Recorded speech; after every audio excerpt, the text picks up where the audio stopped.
ಅಪ್ಪ ಆ ವಿಂಧ್ಯಕ್ಕೆ ಹೇಳ್ತಾ ಇರುವಂತ ಮಾತಿನಲ್ಲಿ ಏನೋ ಅರ್ಥ ಇದೆ ಕಣ್ರಿ ಅಂತ ಅನ್ಬಿಟ್ಟು ಕೃಷ್ಣ ಪಾಂಡವರಿಗೆ ಹೇಳ್ತಾ ಇದ್ದಾನೆ. ಮಾತಿನಲ್ಲಿ ಯುಕ್ತಿ ಉಂಟು. ಲೋ ವೀರ ದುರ್ಯೋಧನ, ಪಾಂಚಾಲ್ಯನ್ನ ಎಲ್ಲರ ಎದುರುಗಡೆ ಎಳೆಯುವಂತಹ ಪೌರುಷ ತೋರಿಸ್ತಲ್ಲಪ್ಪ, ಈಗೇನಾಯ್ತು ಬಾ ಈಚೆಗೆ ಅಂತ ಇದ್ದಾನೆ. ಆ ರತ್ನಗಳಿಂದ ಹೊರಹೊಮ್ತಾ ಇದ್ದಂತ ಕಿರಣಗಳಿಂದಾಗಿ ಆ ನೀರು ಪ್ರತಿಫಲಿಸಿ ಕಾಮನ ಬಿಲ್ಲಿನ ಹಾಗೆ ಆ ಇಡೀ ಸರೋವರ ಕಾಣಿಸ್ತಾ ಇತ್ತು ಅಂತ ಹೇಳ್ತಾರೆ.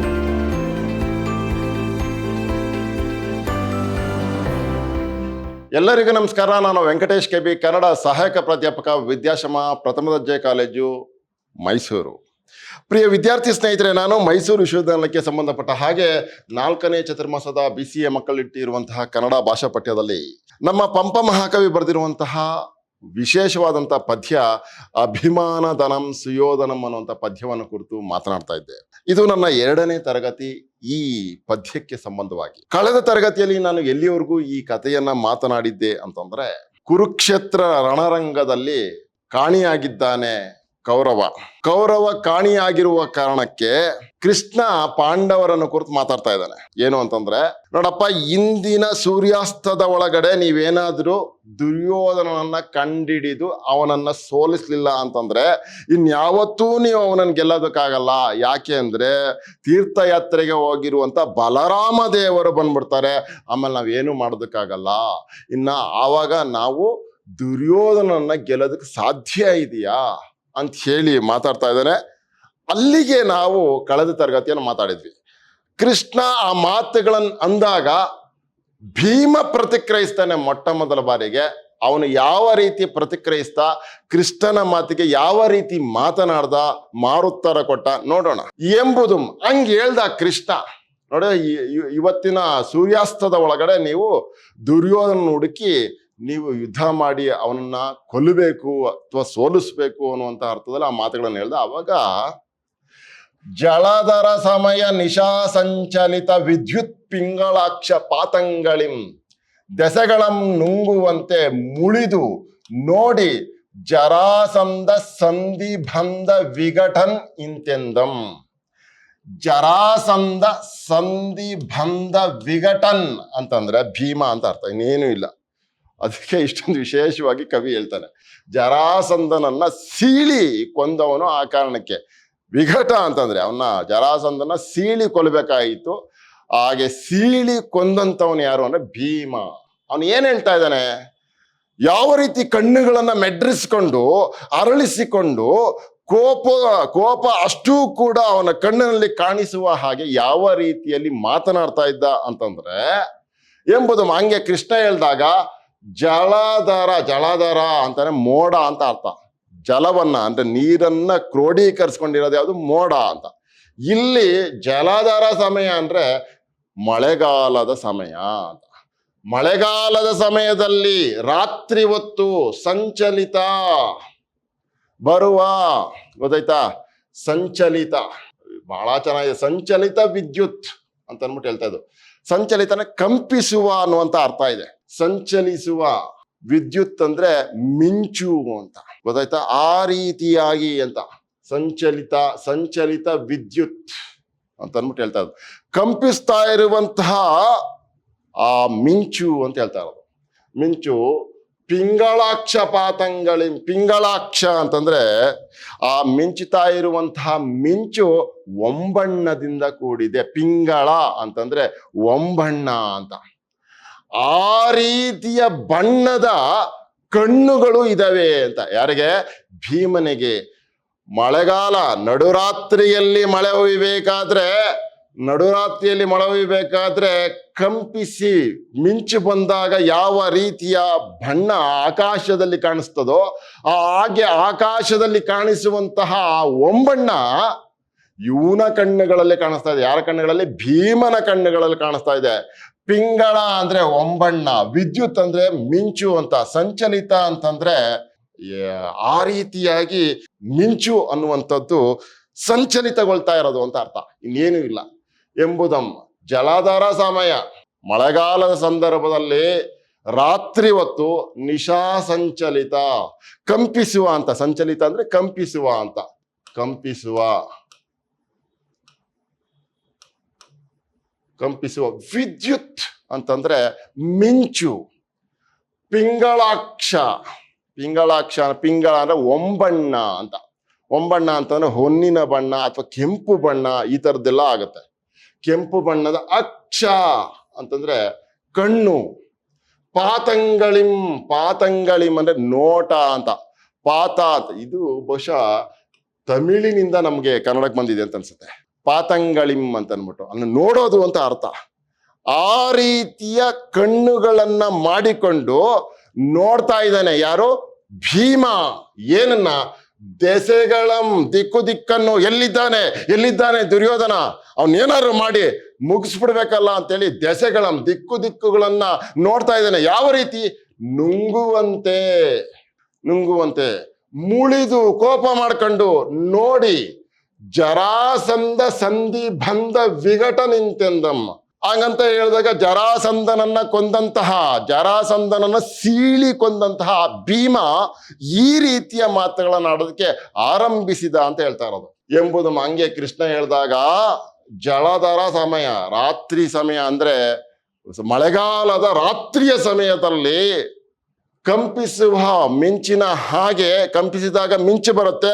ಆ ಮಿಂಚಿನ ಒಂಬಣ್ಣ ಇದೆಯಲ್ಲ, ಆ ಒಂಬಣ್ಣದ ಹಾಗೆ ಕಣ್ಣುಗಳನ್ನ ಮಾಡಿಕೊಂಡು ರಾತ್ರಿ ಹೊತ್ತು ಮಳೆಗಾಲದಲ್ಲಿ ಮಿಂಚು ಬಂದಾಗ ಆ ಕಂಪಿಸುವಂತಹ ಮಿಂಚಿನ ಬಣ್ಣದ ಹಾಗೆ ಕಣ್ಣುಗಳನ್ನ ಮಾಡ್ಕೊಂಡು ಅವನು ನೋಡ್ತಾ ಇದ್ದಾನೆ. ಪಾತಂಗಳಿಂ, ನೋಟದಿಂದ ಪಿಂಗಳಾಕ್ಷ ಪಾತಂಗಳಿಂ. ಅಕ್ಷ ಅಂದರೆ ಕಣ್ಣು, ಪಾತ ಅಂತಾರೆ ನೋಟ ಅಂತ. ಆ ರೀತಿಯ ನೋಟ ಅಂತ. ಅವನ ಕಣ್ಣಿನ ನೋಟ ಮತ್ತು ಬಣ್ಣ ಹೇಗಿತ್ತು ಅಂತ ಅಂದ್ಬಿಟ್ಟು ಮಾತಾಡ್ತಾ ಇರೋದು.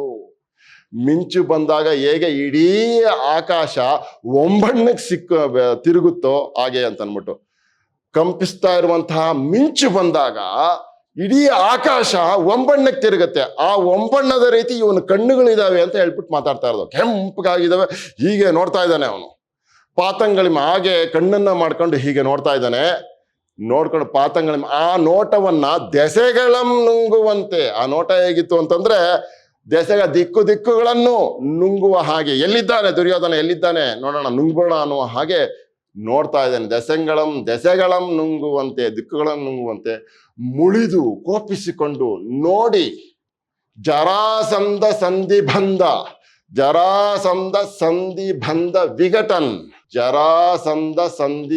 ವಿಘಟನ್. ಇಲ್ಲಿವರೆಗೂ ಕೂಡ ಭೀಮನನ್ನ ಹೆಸರು ಕುರಿತೆ ಮಾತಾಡ್ತಾ ಇರೋದು. ಜರಾಸಂಧ ಅನ್ನುವಂಥ ಒಬ್ಬ ರಾಕ್ಷಸ. ಅವನ ಸಂಧಿ, ಅವನ ಹಿಂಗ್ ಕೂಡ್ಕೊಂಡಿರ್ತಾನೆ. ಅವನ ಹಿಂಗ್ ಸೀಳಿದ್ರೇನೆ ಅರ್ಧ ದೇಹ ಕೂಡಿ ಅವನು ಒಬ್ಬ ಮನುಷ್ಯ ಆದದ್ದು. ಈ ಅರ್ಧ ದೇಹವನ್ನ ಕಿತ್ತು ಬಿಸಾಡಿದ್ದವನು ಯಾರು ಅಂದ್ರೆ ಭೀಮ. ಸಂಧಿಬಂಧ ವಿಘಟನ್ ಇಂತೆಂದಂ. ಈ ರೀತಿಯಾಗಿ ಹೇಳ್ದ. ಏನ್ ಹೇಳ್ದ? ಇಲ್ಲಿ ಪಾಂಡವರಿದ್ದಾರೆ, ಕೃಷ್ಣನು ಇದ್ದಾನೆ. ಅವನು ಮಾತಾಡ್ತಾ ಇದ್ದಾನೆ ಈಗ ಭೀಮ.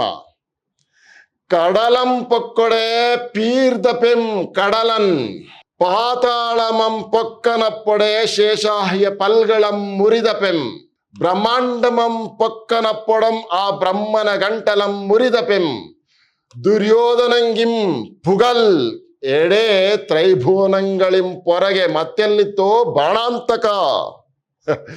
ಭೀಮನ ಮಾತುಗಳು ವೀರಾವೇಶದಿಂದ ಕೂಡಿದವೆ. ಭೀಮನೇ ಮಾತಾಡ್ತಾ ಇದ್ರೆ ಹೀಗೆ ಇರುತ್ತೆ ಅಂತೇಳಿ ನಮ್ಮ ಪಂಪ ಎಷ್ಟು ಚೆನ್ನಾಗಿ ಕೆತ್ತಿದಾನ ನೋಡಿ ಇದನ್ನೆಲ್ಲ. ಕಡಲಂ ಪೊಕ್ಕೊಡೆ. ಕೃಷ್ಣ ಆಗೊಂದು ವೇಳೆ ಅವನೇನಾದ್ರೂ ಸಾಗರವನ್ನ ಹೋಗಿ ಮುಳುಗಿದ್ರೆ, ಕಡಲಂ ಪೊಕ್ಕೊಡೆ, ಸಾಗರದಲ್ಲಿ ಏನಾದ್ರು ಅವನು ಮುಳುಗಿದ್ರೆ, ಕಡಲಂ ಪೊಕ್ಕೊಡೆ ಪೀರ್ದಪೆಂ, ಆ ನೀರನ್ನೆಲ್ಲ ಕುಡಿದು ಬಿಡ್ತೀನಿ, ಆ ಕಡಲಿನ ನೀರನ್ನೆಲ್ಲ. ಆ ಪಾತಾಳಮಂ ಪೊಕ್ಕನಪ್ಪೊಡೆ, ಆ ಪಾತಾಳವನ್ನೇನಾದನ್ನು ಹೊಕ್ಕಿದ್ರೆ, ಗೊತ್ತಾಯ್ತಾ? ಆ ಪಾತಾಳವನ್ನೇನಾದ್ರು ಹೊಕ್ಕಿದ್ರೆ ಪಾತಾಳದಲ್ಲಿರುವಂತಹ ಶೇಷಾಹಿ, ಗೊತ್ತಾಯ್ತಾ? ಆ ಶೇಷಾಹಿಯ ಪಲ್ಗಳಂ, ಆ ಆದಿಶೇಷನ ಹಲ್ಲುಗಳನ್ನ ಮುರಿದು ಬಿಡ್ತೀನಿ. ಸರ್ಪ ನಾಗೇಂದ್ರ ಇರೋದು ಇದ್ರೊಳಗಡೆ ಪಾತಾಳದಲ್ಲಿ. ಪಾತಾಳ ಲೋಕದ ಅಧಿಪತಿಯಾದಂತಹ ನಾಗೇಂದ್ರನ ಹಲ್ಲುಗಳನ್ನು ಮುರಿದು ಬಿಡ್ತೀನಿ. ಗೊತ್ತಾಯ್ತಾ? ನನ್ನ ವಿರುದ್ಧವಾಗಿ ನೀನು ಇಲ್ಲಿ ದುರ್ಯೋಧನನಿಗೆ ಆಶ್ರಯ ಕೊಟ್ಟಿದ್ದೀಯಾ ನೀನು ಅಂತ ಹೇಳಿ ಶೇಷಾಹಿಯ, ಅಹಿ ಅಂದ್ರೆ ಸರ್ಪ ಅಂತ, ಆ ಅವನ ಹಲ್ಲುಗಳನ್ನ ಮುರಿದು ಬಿಡ್ತೀನಿ ಅಂತ ಅಂದ್ಬಿಟ್ಟು ಹೇಳ್ತಾ ಇರೋದು. ಎಷ್ಟು ಚೆನ್ನಾಗಿದೆ ನೋಡಿ, ಮುರಿದ ಪೆನ್. ಹಾಗೆ ಹೇಳ್ತಾ ಇರೋದು, ನಾಗೇಂದ್ರನ ಹಲ್ಲುಗಳನ್ನು ನಾನು ಮುರಿದು ಬಿಡ್ತೀನಿ, ಉರಗೇಂದ್ರನ ಹಲ್ಲುಗಳನ್ನು ನಾನು ಮುರಿದು ಬಿಡ್ತೀನಿ. ನನ್ನ ವಿರುದ್ಧವಾಗಿ ದುರ್ಯೋಧನನಿಗೆ ಏನಾದ್ರು ಅವನು ಆಶ್ರಯ ಕೊಟ್ಟಿದ್ರೆ, ಕಡಲಲ್ಲಿ ಒಕ್ಕಿದ್ರೆ ಕಡಲಿನ ನೀರನ್ನೇ ಕುಡಿದು ಬಿಡ್ತೀನಿ. ಪಾತಾಳಮಂ ಪೊಕ್ಕನ ಪೊಡೆ, ಪಾತಾಳದಲ್ಲಿ ಪಾತಾಳದಲ್ಲಿ ಏನಾದ್ರು ಅವನು ಹೋಗಿ ಆಶ್ರಯ ಪಡ್ಕೊಂಡಿದ್ರೆ ಯಾರ ಹತ್ರ? ಶೇಷಾಹಿ ಹತ್ರ. ಆಗೊಂದ್ ವೇಳೆ ಅವನೇನಾದ್ರು ಆಶ್ರಯ ಕೊಟ್ಟಿದ್ರೆ ಪಲ್ಗಳಂ ಮುರಿದೆ ಪೆಂ, ಆ ಉರಗೇಂದ್ರನ ಅಥವಾ ಏನೋ ಶೇಷಾಹಿಯ ಇವನ್ನ ಆದಿಶೇಷನ ಹಲ್ಲುಗಳನ್ನ ಮುರಿದು ಬಿಡ್ತೀನಿ ನಾನು ಅಂತ ಅಂದ್ಬಿಟ್ಟು ಹೇಳ್ತಾ ಇರೋದು. ಆಗೊಂದ್ ವೇಳೆ ಬ್ರಹ್ಮಾಂಡಮಂ ಪೊಕ್ಕನ ಪೊಡೆ, ಬ್ರಹ್ಮಾಂಡವನ್ನ ಹೋಗಿ ಏನಾದ್ರು ಮೊರೆ ಹೊಕ್ಕಿದ್ರೆ, ಬ್ರಹ್ಮಾಂಡದಲ್ಲಿ ಅಲ್ಲಿ ಬ್ರಹ್ಮ ಇರ್ತಾನೆ, ಆ ಬ್ರಹ್ಮಾಂಡದಲ್ಲಿ ಏನಾದ್ರೂ ಬಚಾವಾಗ್ಬೇಕು ಅಂತ ಔದ್ಕೊಂಡಿದ್ರೆ ದುರ್ಯೋಧನ ಅಲ್ಲೇನ್ ಮಾಡ್ತೀನಿ ಗೊತ್ತಾಯ್ತಾ?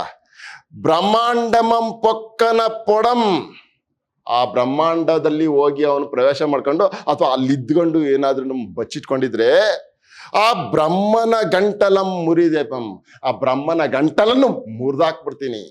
ಅದು ದುರ್ಯೋಧನಂಗೆ ಇಂ ನೋಡಿ, ಇನ್ನ ನಾನು ಹೇಳಿದ ಈ ಮೂರು ತ್ರೈಭುವನಗಳಿಂ ಗೊತ್ತಾಯ್ತಾ? ದುರ್ಯೋಧನಂಗೆ ಇನ್ನು ಪುಗಲ್ ಅಂದ್ರೆ ಪ್ರವೇಶ ಮಾಡಕ್ಕೆ ಹೋಗಕ್ಕೆ ಎಡೆ ತ್ರೈಭುವನಗಳಿಂ, ಈ ಮೂರು ಲೋಕಗಳನ್ನ ಬಿಟ್ಟು ಕೃಷ್ಣ, ಈ ಮೂರು ಲೋಕಗಳನ್ನ ಬಿಟ್ಟು ಹೊರಗೆ, ಈ ಮೂರು ಲೋಕಗಳನ್ನ ಬಿಟ್ಟು ಹೊರಗೆ ಇನ್ನೆಲ್ಲಿರೋದಕ್ಕೆ, ಮತ್ತೆಲ್ಲಿತ್ತೋ ಬಾಣಾಂತಕ ಅವನಿಗೆ ಜಾಗ. ಬಾಣಾಂತಕ ಅಂತಂದ್ರೆ ಬಾಣ ಅನ್ನುವಂಥ ರಾಕ್ಷಸನನ್ನ ಕೊಂದಂತ ಕೃಷ್ಣ ಅಂತ ಅರ್ಥ. ಬಾಣಾಂತಕನ ಕೃಷ್ಣ ಅನ್ನುವಂಥ ಅರ್ಥ.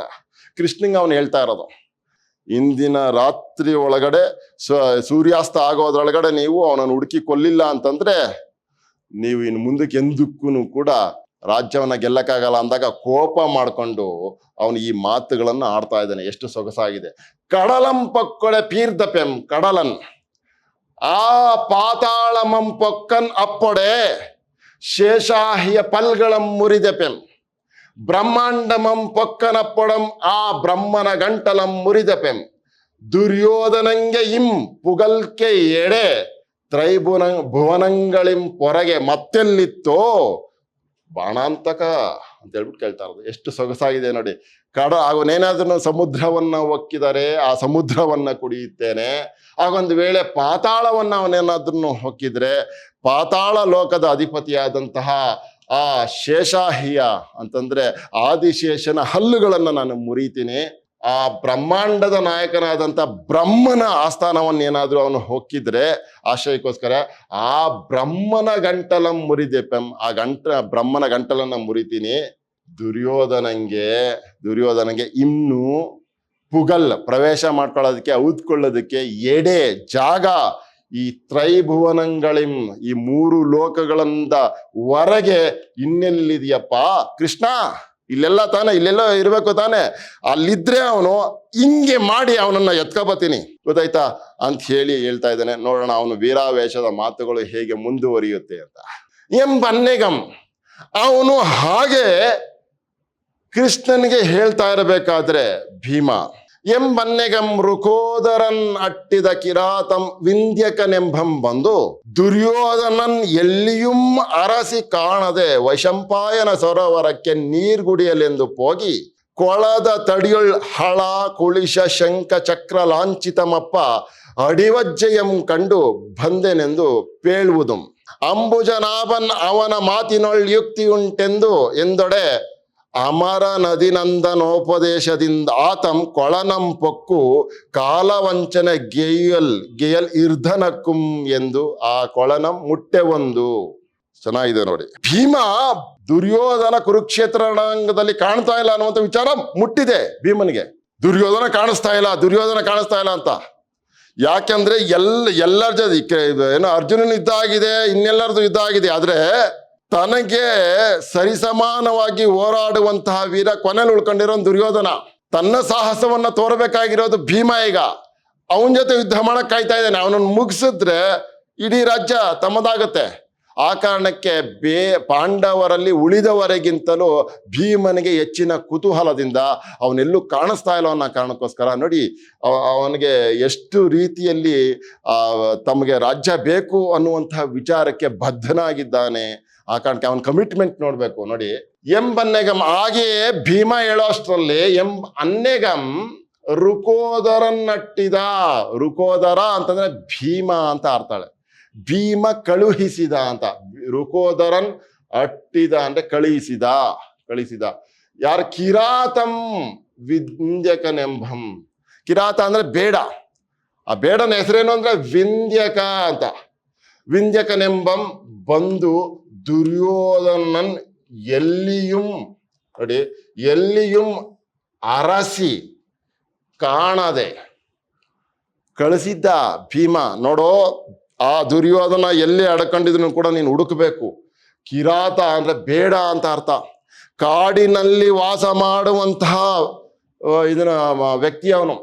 ಕಾಡಿನ ವ್ಯಕ್ತಿಗಳಿಗೆ ವಿಶೇಷವಾಗಿ ಎಲ್ಲಿ ಯಾರು ಏನೇ ಹೊತ್ಕೊಂಡಿದ್ರು, ಯಾವ ಗುಹೆಯಲ್ಲಿ ಹೊತ್ಕೊಂಡಿದ್ರು, ಎಲ್ಲ ಹೊತ್ಕೊಂಡಿದ್ರು ಕಂಡುಹಿಡಿಯುವಂಥ ಶಕ್ತಿ ಇರುತ್ತೆ. ಯಾಕಂದ್ರೆ ಕಾಡಿನ ಮಕ್ಕಳು ಅವ್ರಿಗೆ.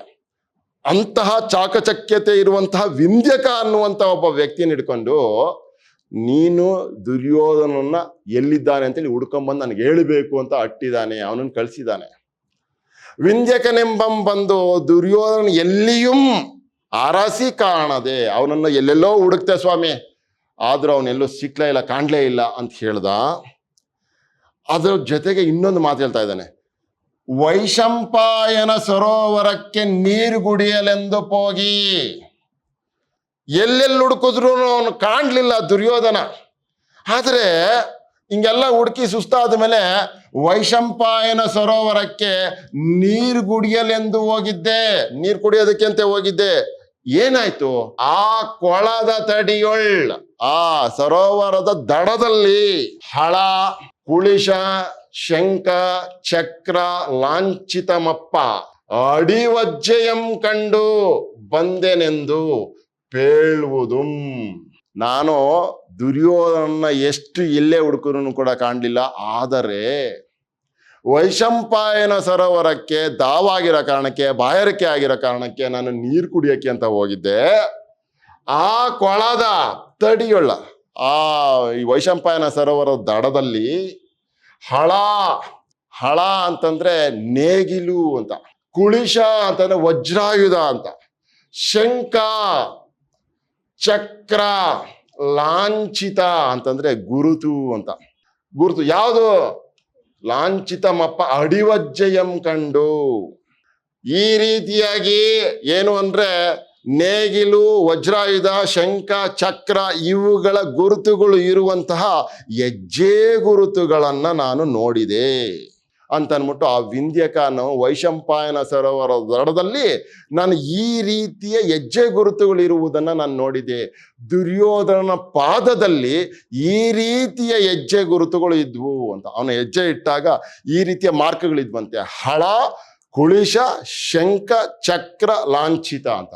ಈಗ ನಮ್ಮ ಹೆಬ್ಬೆರಳಿನಲ್ಲಿ ಶಂಖದ ಗುರುತಿದೆ ಅಂತ ಅಂದ್ಬಿಟ್ಟು ಕೆಲವರೆಲ್ಲ ಮಾತಾಡ್ತಾರಲ್ವಾ, ಆ ತರ ಅವನ ಪಾದದಲ್ಲಿ ಈ ತರ ಹಳ ಅಂದ್ರೆ ನೇಗಿಲು ಅಂತ ಅರ್ಥ, ಹಳ, ಕುಳಿಶ ಅಂದ್ರೆ ವಜ್ರಾಯುಧ, ಶಂಖ ಅಂದ್ರೆ ನಿಮಗೆ ಗೊತ್ತಿದೆ, ಶಂಖ, ಚಕ್ರ, ಲಾಂಛಿತ ಅಂದ್ರೆ ಇವುಗಳ ಗುರುತು ಇರುವ ಲಾಂಛಿತ ಮಪ್ಪ ಅಡಿವಜ್ಜೆಯಮ್ಮ ಆ ಹೆಜ್ಜೆ ಗುರುತನ್ನ ಕಂಡು ಬಂದೇನ್ ಎಂದು ಪೇಳುವುದು ಹಂಗಂತ ಹೇಳ್ದ.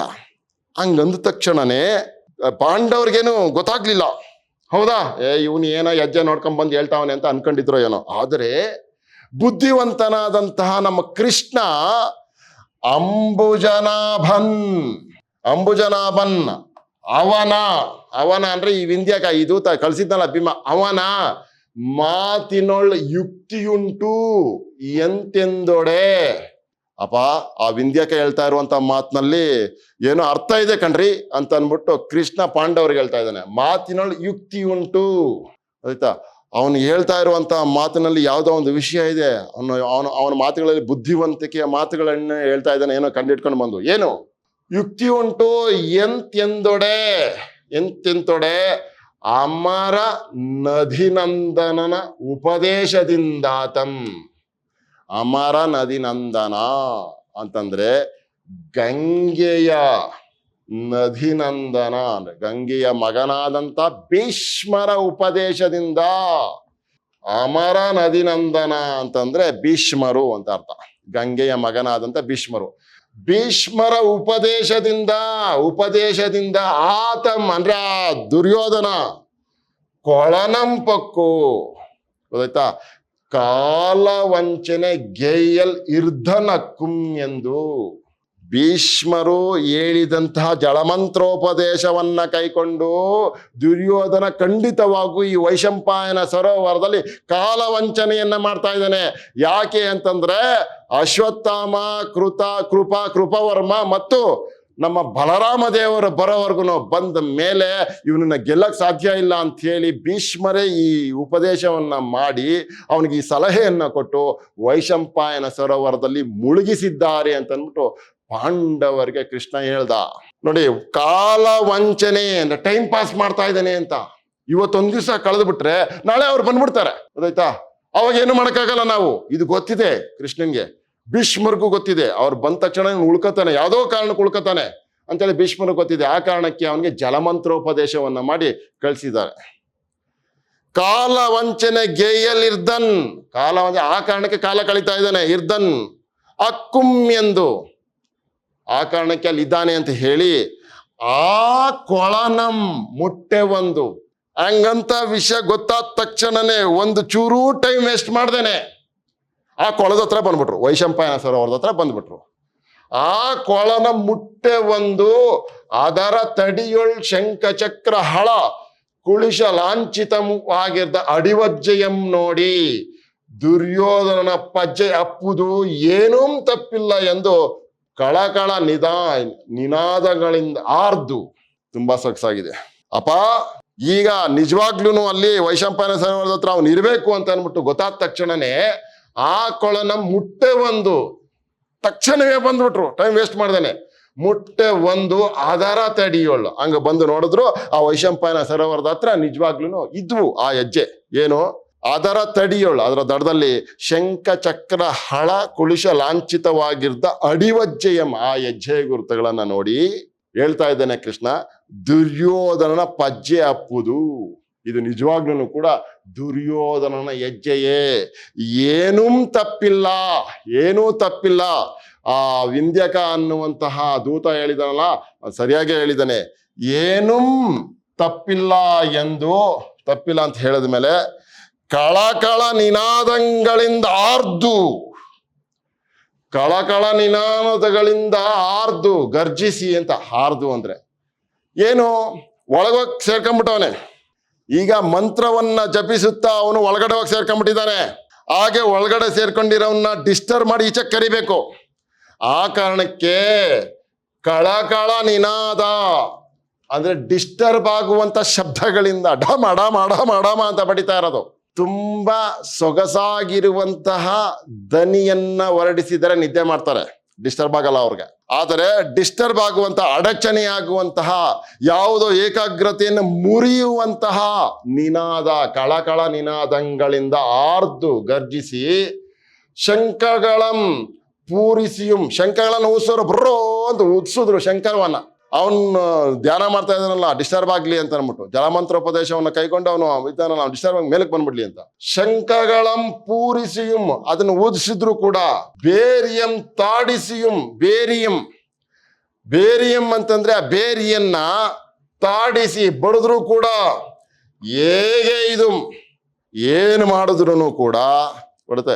ಹೇಗೆ ಇದು ಪರ ಮಾಡದಿರೇ, ಏನು ಮಾಡಿದ್ರು ಕೂಡ ಅವನು ವೈಶಂಪಾಯನ ಸರೋವರದಿಂದ ಈಚೆ ಬರದಿದ್ದಾಗ ಏನಾಯ್ತು? ಭೀಮಸೇನನ್ ಎನ್ನ ಸರಂಗೇಳ್ದಲ್ಲದೆ ಈ ಭೂತು ಪರ ಮಾಡುವನಲ್ಲನ್, ಈತಂಗೆ ಆನೇ ಬಲ್ಲೆನ್ ಉಸಿರದಿರಿ ಅಂತಂದ. ಅಷ್ಟೆಲ್ಲ ಮಾಡಿ ದುರ್ಯೋಧನ ಈಚೆಗೆ ಬರ್ದಿದ್ದಾಗ ತಕ್ಷಣಕ್ಕೆ ಭೀಮ ಮಾತಾಡ್ತಾನೆ.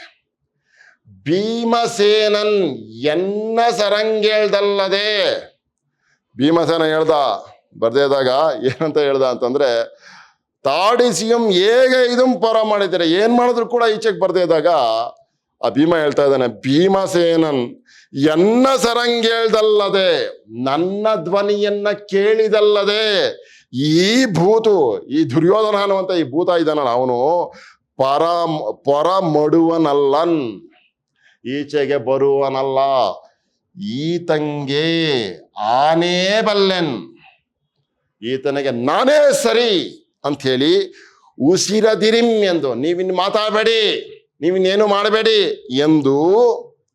ಎಂದು ಸಕಲ ದಿಗ್ವಲಯ ಭರಿತ ಮಹಾಸಿಂಹನಾದದಿಂದ ಅಲ್ಲಿಯ ಜಲಚರಂಗಳ್ ಎರ್ದೆ ಪೌವನೆ ಪಾರುವನ್ನೆಗಂ ಆರ್ದು. ಯಾವ ರೀತಿಯ ಸದ್ದನ್ನ ಮಾಡ್ದ ಭೀಮ ಅಂತಂದ್ರೆ ನೋಡಿ, ಸಕಲ ದಿಗ್ವಲಯ ಭರಿತ, ಸಕಲ ದಿಕ್ಕುಗಳು ತುಂಬಿಕೊಳ್ಳುವ ಹಾಗೆ, ಸಕಲ ದಿಕ್ಕುಗಳು ತುಂಬಿಕೊಳ್ಳುವ ಹಾಗೆ ಏನ್ ಮಾಡ್ದ, ಮಹಾಸಿಂಹನಾದದಿಂದ ಗರ್ಜಿಸ್ತಾ ಇದ್ದಾನಂತೆ. ಆ ರೀತಿ ಕೂಗ್ತಾ ಇದ್ದಾನೆ, ಇಲ್ಲವೋ ದುರ್ಯೋಧನ ಅನ್ಕೊಂಡು ಹಂಗ್ ಕೂಗ್ತಾ ಇದ್ದಾನೆ. ಅದನ್ನ ಸಕಲ ದಿಗ್ವಲಯ ಭರಿತ ಮಹಾಸಿಂಹನಾದದಿಂದ ಎಲ್ಲಿಯೂ, ಅಲ್ಲಿಯ ಅಂತ ಇದು ದಿಂದ ಅಲ್ಲಿಯ ಜಲಚರಂಗಳೆರ್ದೆ, ಅವನು ಹಾಗೆ ಮಹಾಸಿಂಹನಾದವನ್ನ ಮಾಡ್ತಾ ಇದ್ದಾನೆ. ಅವಾಗ ಅಲ್ಲಿಯ ಜಲಚರಂಗಳೆರ್ದೆ, ಆ ನೀರಿನಲ್ಲಿ ವಾಸ ಮಾಡ್ತಾ ಇದ್ದಂತ ಆ ಜಲಚರಗಳಿದ್ವಲ್ಲ ಅವುಗಳ ಎರ್ದೆ, ಗೊತ್ತಾಯ್ತಾ, ಪೌವನೆ ಪಾರುವನ್ನೆಗಂ, ಪವನೆ ಇದ್ದಕ್ಕಿದ್ದಂಗೆ ಅಲ್ಲಿ ಆ ಜಲಚರಗಳ ಪ್ರಾಣ ಒಟ ಕೊಡ್ಬೇಕು, ಹಂಗೆ ಅವನು ಅನ್ನೆಗಂ ಆರ್ದು ಅವುಗಳ ಪ್ರಾಣ ಒಟ ಹೊಡ್ಬೇಕು, ಆ ರೀತಿಯಾಗಿ ಅವನು ಆರ್ದು ಗರ್ಜಿಸ್ತಾ ಇದ್ದಾನೆ. ಯಾರು? ಭೀಮ. ಆರ್ದು ಈಗ ಏನ್ ಮಾಡ್ತಾನೆ, ಹಾಗೆ ಗರ್ಜಿಸುತ್ತಾ ಈಗ ಮಾತಾಡ್ತಾ ಇದ್ದಾನೆ ಮತ್ತೆ ಭೀಮನೆ. ಕಿರಿಯಂದ್ ಇಂದಿತ್ತ ದುರ್ಯೋಧನ ಎನಿಸಿದ ವಿಕ್ರಾಂತಂ ಏನಾದುದು ಎಳ್ತಂದು ಇರಿವ ಉರ್ಕು ಎಲ್ಲಿತ್ತೋ ಪಾಂಚಾಲಿಯನ್ ಎಳೆವ ಅದಟು ಏನಾದುದೋ ಗಂಡ ಪೇಳ್ ಪಚ್ಚರಿನಂತೆ ಆ ಮಾತುಂ ಇಂತು ಈ ಇರವು ಎನೆ ನಗೆಯಂ ಮಾಡಿದೈ ಬಂದನೀತಂ ಪೆರನಲ್ಲಂ ದುರ್ಜಯಂ ಕೌರವ ಕುಳ ನಳಿನಿ ಕುಂಜರಂ ಭೀಮಸೇನಂ ಅಂತ ಅಂದ್ಬಿಟ್ಟು ಮಾತಾಡ್ತಾ ಇದ್ದಾನೆ. ರೋಷಾವೇಶದಿಂದ ಭೀಮ ಮಾತಾಡ್ತಾ ಇದ್ದಾನೆ, ಏನಾದ್ರೂ ಮಾಡಿ ಇವನನ್ನು ಈಚೆ ಕರೆಸ್ಬಿಡ್ಬೇಕು ದುರ್ಯೋಧನನ ಅಂತ ಅಂದ್ಬಿಟ್ಟು. ಕಿರಿಯಂದಿಂದಿತ್ತ ಅಂದ್ರೆ ಬಾಲ್ಯದಿಂದಲೂ ಇದ್ದ, ದುರ್ಯೋಧನ ಎನಿಸಿದ, ಅಜೇಯ ಎನಿಸಿದ, ವಿಕ್ರಾಂತಂ ಏನಾದದು ಆ ನಿನ್ನ ಪರಾಕ್ರಮ ಏನಾಯಿತು. ಬಾಲ್ಯದಿಂದಲೂ ಇದ್ದ ಅಜಯ ಅಂತ ಅನ್ಸ್ಕೊಂಡಿದ್ದಲ್ಲಪ್ಪ ನೀನು, ನಿನ್ನನ್ನು ಗೆಲ್ಲಕ್ಕೆ ಆಗಲ್ಲ ಅಂತ ಅನ್ಸ್ಕೊಂಡಿದ್ದಲ್ಲಪ್ಪ, ಆ ರೀತಿಯ ಪೌರುಷ ವಿಕ್ರಾಂತಂ ಏನ್ ಆದುದು, ಏನಾಯ್ತು. ಅದ್ರ ಜೊತೆಗೆ ಎಳ್ತಂದು ಇರಿವ ಉರ್ಕು ಎಲ್ಲಿತ್ತೋ, ಈಗ ಹೋಗಿ ಇಲ್ಲಿ ನೀರಲ್ಲಿ ಔತ್ಕೊಂಡಿದ್ಯಲ್ಲ ಅಲೇ ದುರ್ಯೋಧನ, ಗೊತ್ತಾಯ್ತಾ, ಎಳ್ತಂದು ದಂಡೆತ್ತಿ ಬಂದು ಹುಡುಕೊಂಡು ಬಂದು ನಮ್ಮನ್ನ ಇದೇನೋ ಡಿಸ್ಟರ್ಬ್ ಮಾಡ್ತಾ ಇದ್ದಲ್ಲ, ಜಗಳ ಆಡ್ತಾ ಇದ್ದಲ್ಲ ಚಿಕ್ಕನಿಂದಲೂ ಕೂಡ, ಈಗೆಲ್ಲೋಯ್ತಪ್ಪ ಪೌರುಷ ಓ ದುರ್ಯೋಧನ ಅಂತ ಇದ್ದಾನೆ. ಎಳ್ತಂದು ಇರಿವ ಉರ್ಕು ಎಲ್ಲಿತ್ತೋ, ದಂಡೆತ್ತಿ ಬಂದು ಜಗಳ ಆಡುವ, ಕೊಲ್ಲುವ, ಈ ಥರದ್ದೆಲ್ಲ ಕೆಲಸ ಮಾಡ್ತಿದ್ನಲ್ಲ ಚಿಕ್ಕನಿಂದ, ಆ ಉರ್ಕು, ಆ ಉತ್ಸಾಹ ಉರ್ಕು ಎಲ್ಲಿತ್ತೋ, ಎಲ್ಲಿದೆಯೋ ಮತ್ತೆ ಈಗೆಲ್ಲಿದೆ. ಆ ಉತ್ಸಾಹ ಇತ್ತಲ್ಲ ನಿನ್ನ ಹತ್ರ ಮೊದಲು, ಈಗೆಲ್ಲೋಯ್ತಪ್ಪ ಅದು ಅಂತ ಹೇಳ್ತಾ ಇರೋದು. ಪಾಂಚಾಲಿಯನ್ ಎಳೆವ, ಪಾಂಚಾಲಿಯನ್ನ ಎಲ್ಲರ ಎದುರುಗಡೆ ಎಳೆದ್ರಲ್ಲ, ಗೊತ್ತಾಯ್ತಾ, ಪಾಂಚಾಲಿಯನ್ ಎಳವ ಅದಾಟು ಆ ಪರಾಕ್ರಮ ಏನಾದುದೋ ಗಂಡ ಪೇಳ್ ಅಂತ ಹೇಳ್ತಾ ಇರೋದು. ಲೋ ವೀರ ದುರ್ಯೋಧನ, ಪಾಂಚಾಲಿಯನ್ನ ಎಲ್ಲರ ಎದುರುಗಡೆ ಎಳೆಯುವಂತಹ ಪೌರುಷ ತೋರಿಸ್ತಲ್ಲಪ್ಪ, ಈಗೇನಾಯ್ತು ಬಾ ಈಚೆಗೆ ಅಂತ ಇದ್ದಾನೆ. ಏನಾದುದೋ ಗಂಡ ಅಂದ್ರೆ ಏ ವೀರನೇ, ಗೊತ್ತಾಯ್ತಾ ಅನ್ನೋ ಹಾಗೆ, ಏನಾದುದೋ ಗಂಡ ಅಂತ ವೀರ ಅಂತ ಇಲ್ಲಿ ಯಾರನ್ನ ಸಂಬೋಧಿಸ್ತಾ ಇದ್ದೇನೆ ಅಂತಾನೆ, ಯಾರನ್ನ ಉದ್ದೇಶವಾಗಿ ಹೇಳ್ತಾ ಇದ್ದೇನೆ, ದುರ್ಯೋಧನ. ಏನಾದುದೋ ಗಂಡ ಪೇಳ್ ಹೇಳು, ಪಚ್ಚರಿನಂತ ಮಾತು, ಆ ವೀರಾವೇಶದ ಪರಾಕ್ರಮದ ಆ ಮಾತು ನೀನು ಅವಾಗ ಆಡ್ತಿದ್ದಲ್ಲ, ಗೊತ್ತಾಯ್ತಾ, ಆ ವೀರ ಪಚ್ಚರಿ ಅಂತಾನೆ ಪೌರುಷದ ಅಂತ, ಪಚ್ಚರಿನಂತ ಆ ಮಾತು ಇಂತು ಈ ಇರವು. ಆಗ ನೀನು ಆ ಮಾತಾದಂತ ಆ ಮಾತು, ಮತ್ತೆ ಈಗ ನೀನು ಇಲ್ಲಿದೆಯಲ್ಲ ವೈಶಂಪಾಯನ ಸರೋವರದಲ್ಲಿ, ಈ ಇರವು, ಈ ಸ್ಥಿತಿ, ಈ ಪರಿಸ್ಥಿತಿ ಏನೇ ಇದೇನಪ್ಪ, ಈ ರೀತಿ ನೀನು ಇರೋದನ್ನ ನೋಡಿದ್ರೆ ನಗೆಯಂ ಮಾಡಿದೈ. ಆಗ ಹಂಗೆಲ್ಲ ಆಡ್ಬಿಟ್ಟು ಈಗ ಬಂದು ಹಿಂಗೆ ಇಲ್ಲಿದೆಯಲ್ಲ, ಈ ನಿನ್ನ ಈ ಸ್ಥಿತಿ ನಿಜವಾಗ್ಲೂ ನಗತರ ಮಾಡಿದೈ. ನಗತರ ಮಾಡ್ಕೊಂಡಿದ್ಯಪ್ಪ ನೀನು. ಅವಾಗೆಲ್ಲ ಹಂಗ ಆಡ್ಬಿಟ್ಟು ಈಗ ಬಂದು ಇಲ್ಲಿ ಬಚ್ಚಿಟ್ಕೊಂಡಿದ್ಯಲ್ಲ, ನಗತರ ಮಾಡ್ಕೊಂಡಿದ್ಯಲ್ಲೋ ದುರ್ಯೋಧನ ಥು ಅಂತ ಹೇಳ್ತಾ ಇದ್ದಾನೆ. ನಗೆಯಂ ಮಾಡಿದೈ ಬಂಧನೀತಂ ಪೆರನಲ್ಲಂ. ಬಂಧನಿತ, ಈಗ ಇಲ್ಲಿಗೆ ಬಂದಿರೋ ನಾನಿದ್ದೀನಲ್ಲ, ನಾನು ಬಂಧನೀತಂ ಬಂದಿರುವ ನಾನು, ಈತಂ ಪೆರನಲ್ಲಂ ಬೇರೆ ಯಾರು ಅಲ್ಲ, ದುರ್ಜಯಂ ನನ್ನನ್ನು ಗೆಲ್ಲೋದಕ್ಕೆ ಸಾಧ್ಯವೇ ಇಲ್ಲದೆ ಇರುವಂತ ದುರ್ಜಯನಾದ ಭೀಮಸೇನ ನಾನು ಬಂದಿದ್ದೀನಿ, ಬೇರೆ ಯಾರು ಅಲ್ಲ. ಗೊತ್ತಾಯ್ತಾ? ಬಾ. ಬಂಧನೀತಂ ಪೆರನಲ್ಲಂ ದುರ್ಜಯಂ, ನನ್ನನ್ನು ಗೆಲ್ಲಲು ಅಸಾಧ್ಯವಾದಂತ ನಾನು ಬಂದಿದ್ದೀನಿ. ಹೇಗಿದ್ದೀನಿ ನಾನು? ಕೌರವ ಕುಲ ನಳಿನಿ ಕುಂಜರಂ ಭೀಮಸೇನಂ. ನಾನು ಹೇಗೆ ಗೊತ್ತಾ? ಕೌರವ ಕುಲ ಅನ್ನುವಂತಹ ತಾವರೆಗೆ ಆನೆಯಂತೆ ಬಂದಿರುವವನು ನಾನು ಭೀಮ ಅಂತ ಹೇಳ್ತಾ ಇದ್ದಾನೆ. ಕೌರವ ಕೌರವ ಕುಲ ಅಂತಂತಹ ನಳಿನಿ ಅಂದ್ರೆ ತಾವರೆ. ಕೌರವ ಕುಲವೆಂಬ ತಾವರೆಗೆ ಕುಂಜರದ ರೀತಿ ಇರುವವನು ನಾನು ಅಂತ. ಆನೆ ಬಂದ್ರೆ ಎಲ್ಲ ತುಳಿದಾಕ್ಬಿಡಲ್ವಾ ತಾವರೆಯನ್ನ? ಆ ಕೌರವ ಕುಲ ಅನ್ನುವಂತಹ ಕೌರವ ಕುಲ ನಳಿನಿ ಕುಂಜರಂ, ಆ ಕೌರವ ಅನ್ನುವಂಥ ಕುಲದ ತಾವರೆಗೆ ನಾನು ಆನೆ ಅಂತ ಇದ್ದೀನಿ ಕಣೋ. ಆ ಭೀಮಸೇನಂ ಕುಂಜರಂ ಭೀಮಸೇನಂ ಅಂತ ಅಂದ್ಬಿಟ್ಟು ಅವನು ಹೇಳ್ಕೊತಾ ಇದ್ದಾನೆ. ಕೌರವ ಕುಲ ಅನ್ನುವಂತಹ ತಾವರೆಗೆ ಆನೆಯಂತೆ ಬಂದಿದ್ದೀನಿ ನಾನು, ವಸಕಾಕೋದಕ್ಕೆ ಅಂತ ಹೇಳ್ಬಿಟ್ಟು ವಸಕೆ ಹಾಕ್ಬಿಡ್ತೀನಿ ಅಂತ ಹೇಳ್ತಾ ಇದ್ದಾನೆ.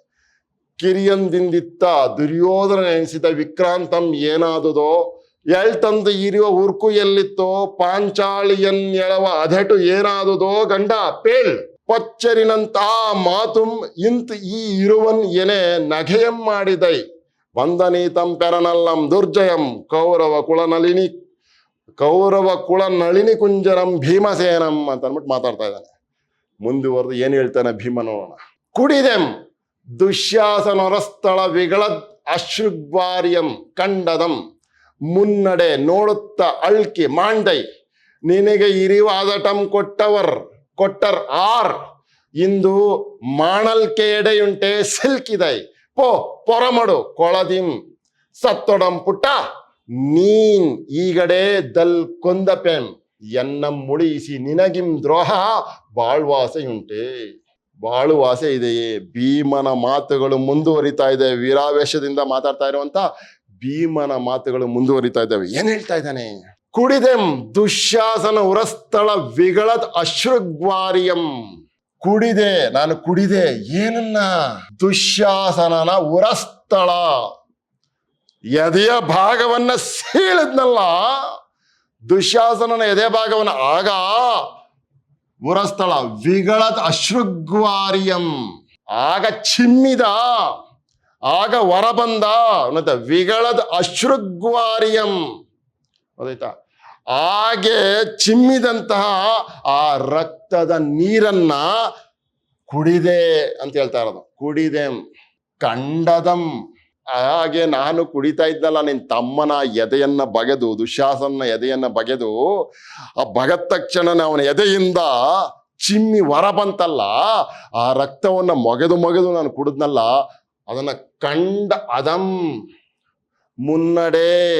ಗೊತ್ತಾಯ್ತಾ? ನೋಡುತ್ತಾ ನಿನ್ನ ಮುಂದೆನೆ, ಹಾಗೆ ನಾನು ನಿನ್ನ ಮುಂದೆನೆ ಹಾಗೆ ಸೀಳಿ ಕುಡಿದ್ನಲ್ಲ, ಅದನ್ನ ನೋಡುತ್ತಾ ಅಳ್ಕಿ ಮಾಂಡೈ ಓಹೋ ಬಿಟ್ಬಿಟ್ಟ ಅಂದ್ರೆ ಏನು? ಯುದ್ಧ ಮಾಡುವ ಆಸೆಯನ್ನ ಬಿಟ್ಬಿಟ್ಟ, ನಿನ್ನ ತಮ್ಮನ ಎದೆಯನ್ನ ಬಗೆದು ವಿಗಳ ಅಶ್ರುಗ್ವಾರ್ಯಂ ಕಂಡು. ಗೊತ್ತಾಯ್ತಾ? ಕುಡಿದ್ನಲ್ಲ ನಾನು ಹಾಗೆ. ಕುಡಿದಂ ದುಶ್ಯಾಸನ ಉರಸ್ಥಳ ವಿಗಳದ್ ಅಶ್ರುಗ್ವಾರ್ಯಂ ಕಂಡು, ಅದನ್ನ ನೋಡಿ ನಾನು ಹಾಗೆ ನಿನ್ನ ತಮ್ಮನ ಉರಸ್ಥಳವನ್ನ ಎದೆಯನ್ನ ಬಗೆದು ಆ ರಕ್ತದ ನೀರನ್ನ ಕುಡಿತಾ ಇದ್ದದನ್ನ ನೋಡಿ ನೀನು ಬಿಟ್ಬಿಟ್ಟ, ಭಯ ಪಟ್ಕೊಂಡು ಅಳ್ಕಿ. ನೋಡುತ್ತ ಅಳ್ಕಿ ಅಂದ್ರೆ ಭಯಪಟ್ಟು ಮಾಂಡೈ ಬಿಟ್ಬಿಟ್ಟೇನೋ, ಯುದ್ಧ ಮಾಡ್ಬೇಕು, ನನ್ನ ಕೊಲ್ಬೇಕು ಅನ್ನುವಂಥದ್ದು ನಾ ದುರ್ಯೋಧನ ಮಾಂಡೈ. ಹೈ, ನಿನಗೆ ಇರಿವಾದಟಂ ಕೊಟ್ಟರಾರ್, ನಿನಗೆ ಇರಿವ ಅಂದ್ರೆ ಕೊಲ್ಲುವ, ಹೋರಾಟ ಮಾಡುವ, ಯುದ್ಧ ಮಾಡುವ ಈ ಅದಟನ್ನ ಪರಾಕ್ರಮನ ಕೊಟ್ಟವ್ರು ಯಾರು ನಿನಗೆ? ಥು ಅಂತ ಹೇಳ್ತಾ ಇರೋದು. ಮಾಂಡೈ ಬಿಟ್ಬಿಟ್ಟಿಯಾ, ನಿನಗೆ ಇರಿವ ಅದಟಂ ಪರಾಕ್ರಮವನ್ನ ಕೊಟ್ಟರಾರ್, ನೀನು ಕೊಟ್ಟವ್ರು ಯಾರು? ಆಯ್ತಾ? ಇಂದು ಮಾಡಲ್ಕೆ ಎಡೆಯುಂಟೆ ಸಿಲ್ಕಿದೈ, ಇವತ್ತು ನಿನ್ನ ಬಿಟ್ಬಿಡಕ್ಕಾಗುತ್ತಾ? ಸಿಲ್ಕಿದೈ, ಸಿಕ್ಬಿಟ್ಟಿದ್ಯಾ, ಗೊತ್ತಾಯ್ತಾ? ಪೊರ ಮಾಡು ಕೊಳಾದಿಮ್, ಗೊತ್ತಾಯ್ತಾ? ಈಚೆಗೆ ಬರ, ಥು. ಅದಕ್ಕೆ ಹೇಳ್ತಾ ಇದ್ದಾನೆ, ಸತ್ತೋಡಂ ಪುಟ್ಟ, ಸತ್ತೋದ್ರೆ ಮತ್ತೆ ಹುಟ್ಟಲ್ವೇನಯ್ಯ, ಈಚೆಗೆ ಬಾ, ಅವಮಾನ ಮಾಡ್ಬೇಡ ಅಂತ ಹಿಂಗೆ ಹೇಳ್ತಾ ಇದ್ದಾನೆ. ಮಾಡಲ್ಕೆ ಎಡೆಯುಂಟೆ, ನಿನ್ನನ್ನು ಬಿಡೋದಕ್ಕೆ ಇವತ್ತು ಇದು ಅವಕಾಶ ಇದೆಯಾ? ಸಾಧ್ಯವೇ ಇಲ್ಲ. ಸಿಲ್ಕಿದೈ, ಸಿಕ್ಬಿಟ್ಟಿದ್ಯಾ, ಪೊರ ಮಾಡು, ಈ ಕೊಳದಿಂದ ಈಚೆಗೆ ಬಾ, ಪೊರ ಮಾಡು ಕೊಳದಿಂ, ಸತ್ತೊಡಂ ಪುಟ್ಟ, ಸತ್ತಿದ್ರೆ ಹುಟ್ಟಲ್ವಾ ನೀನು?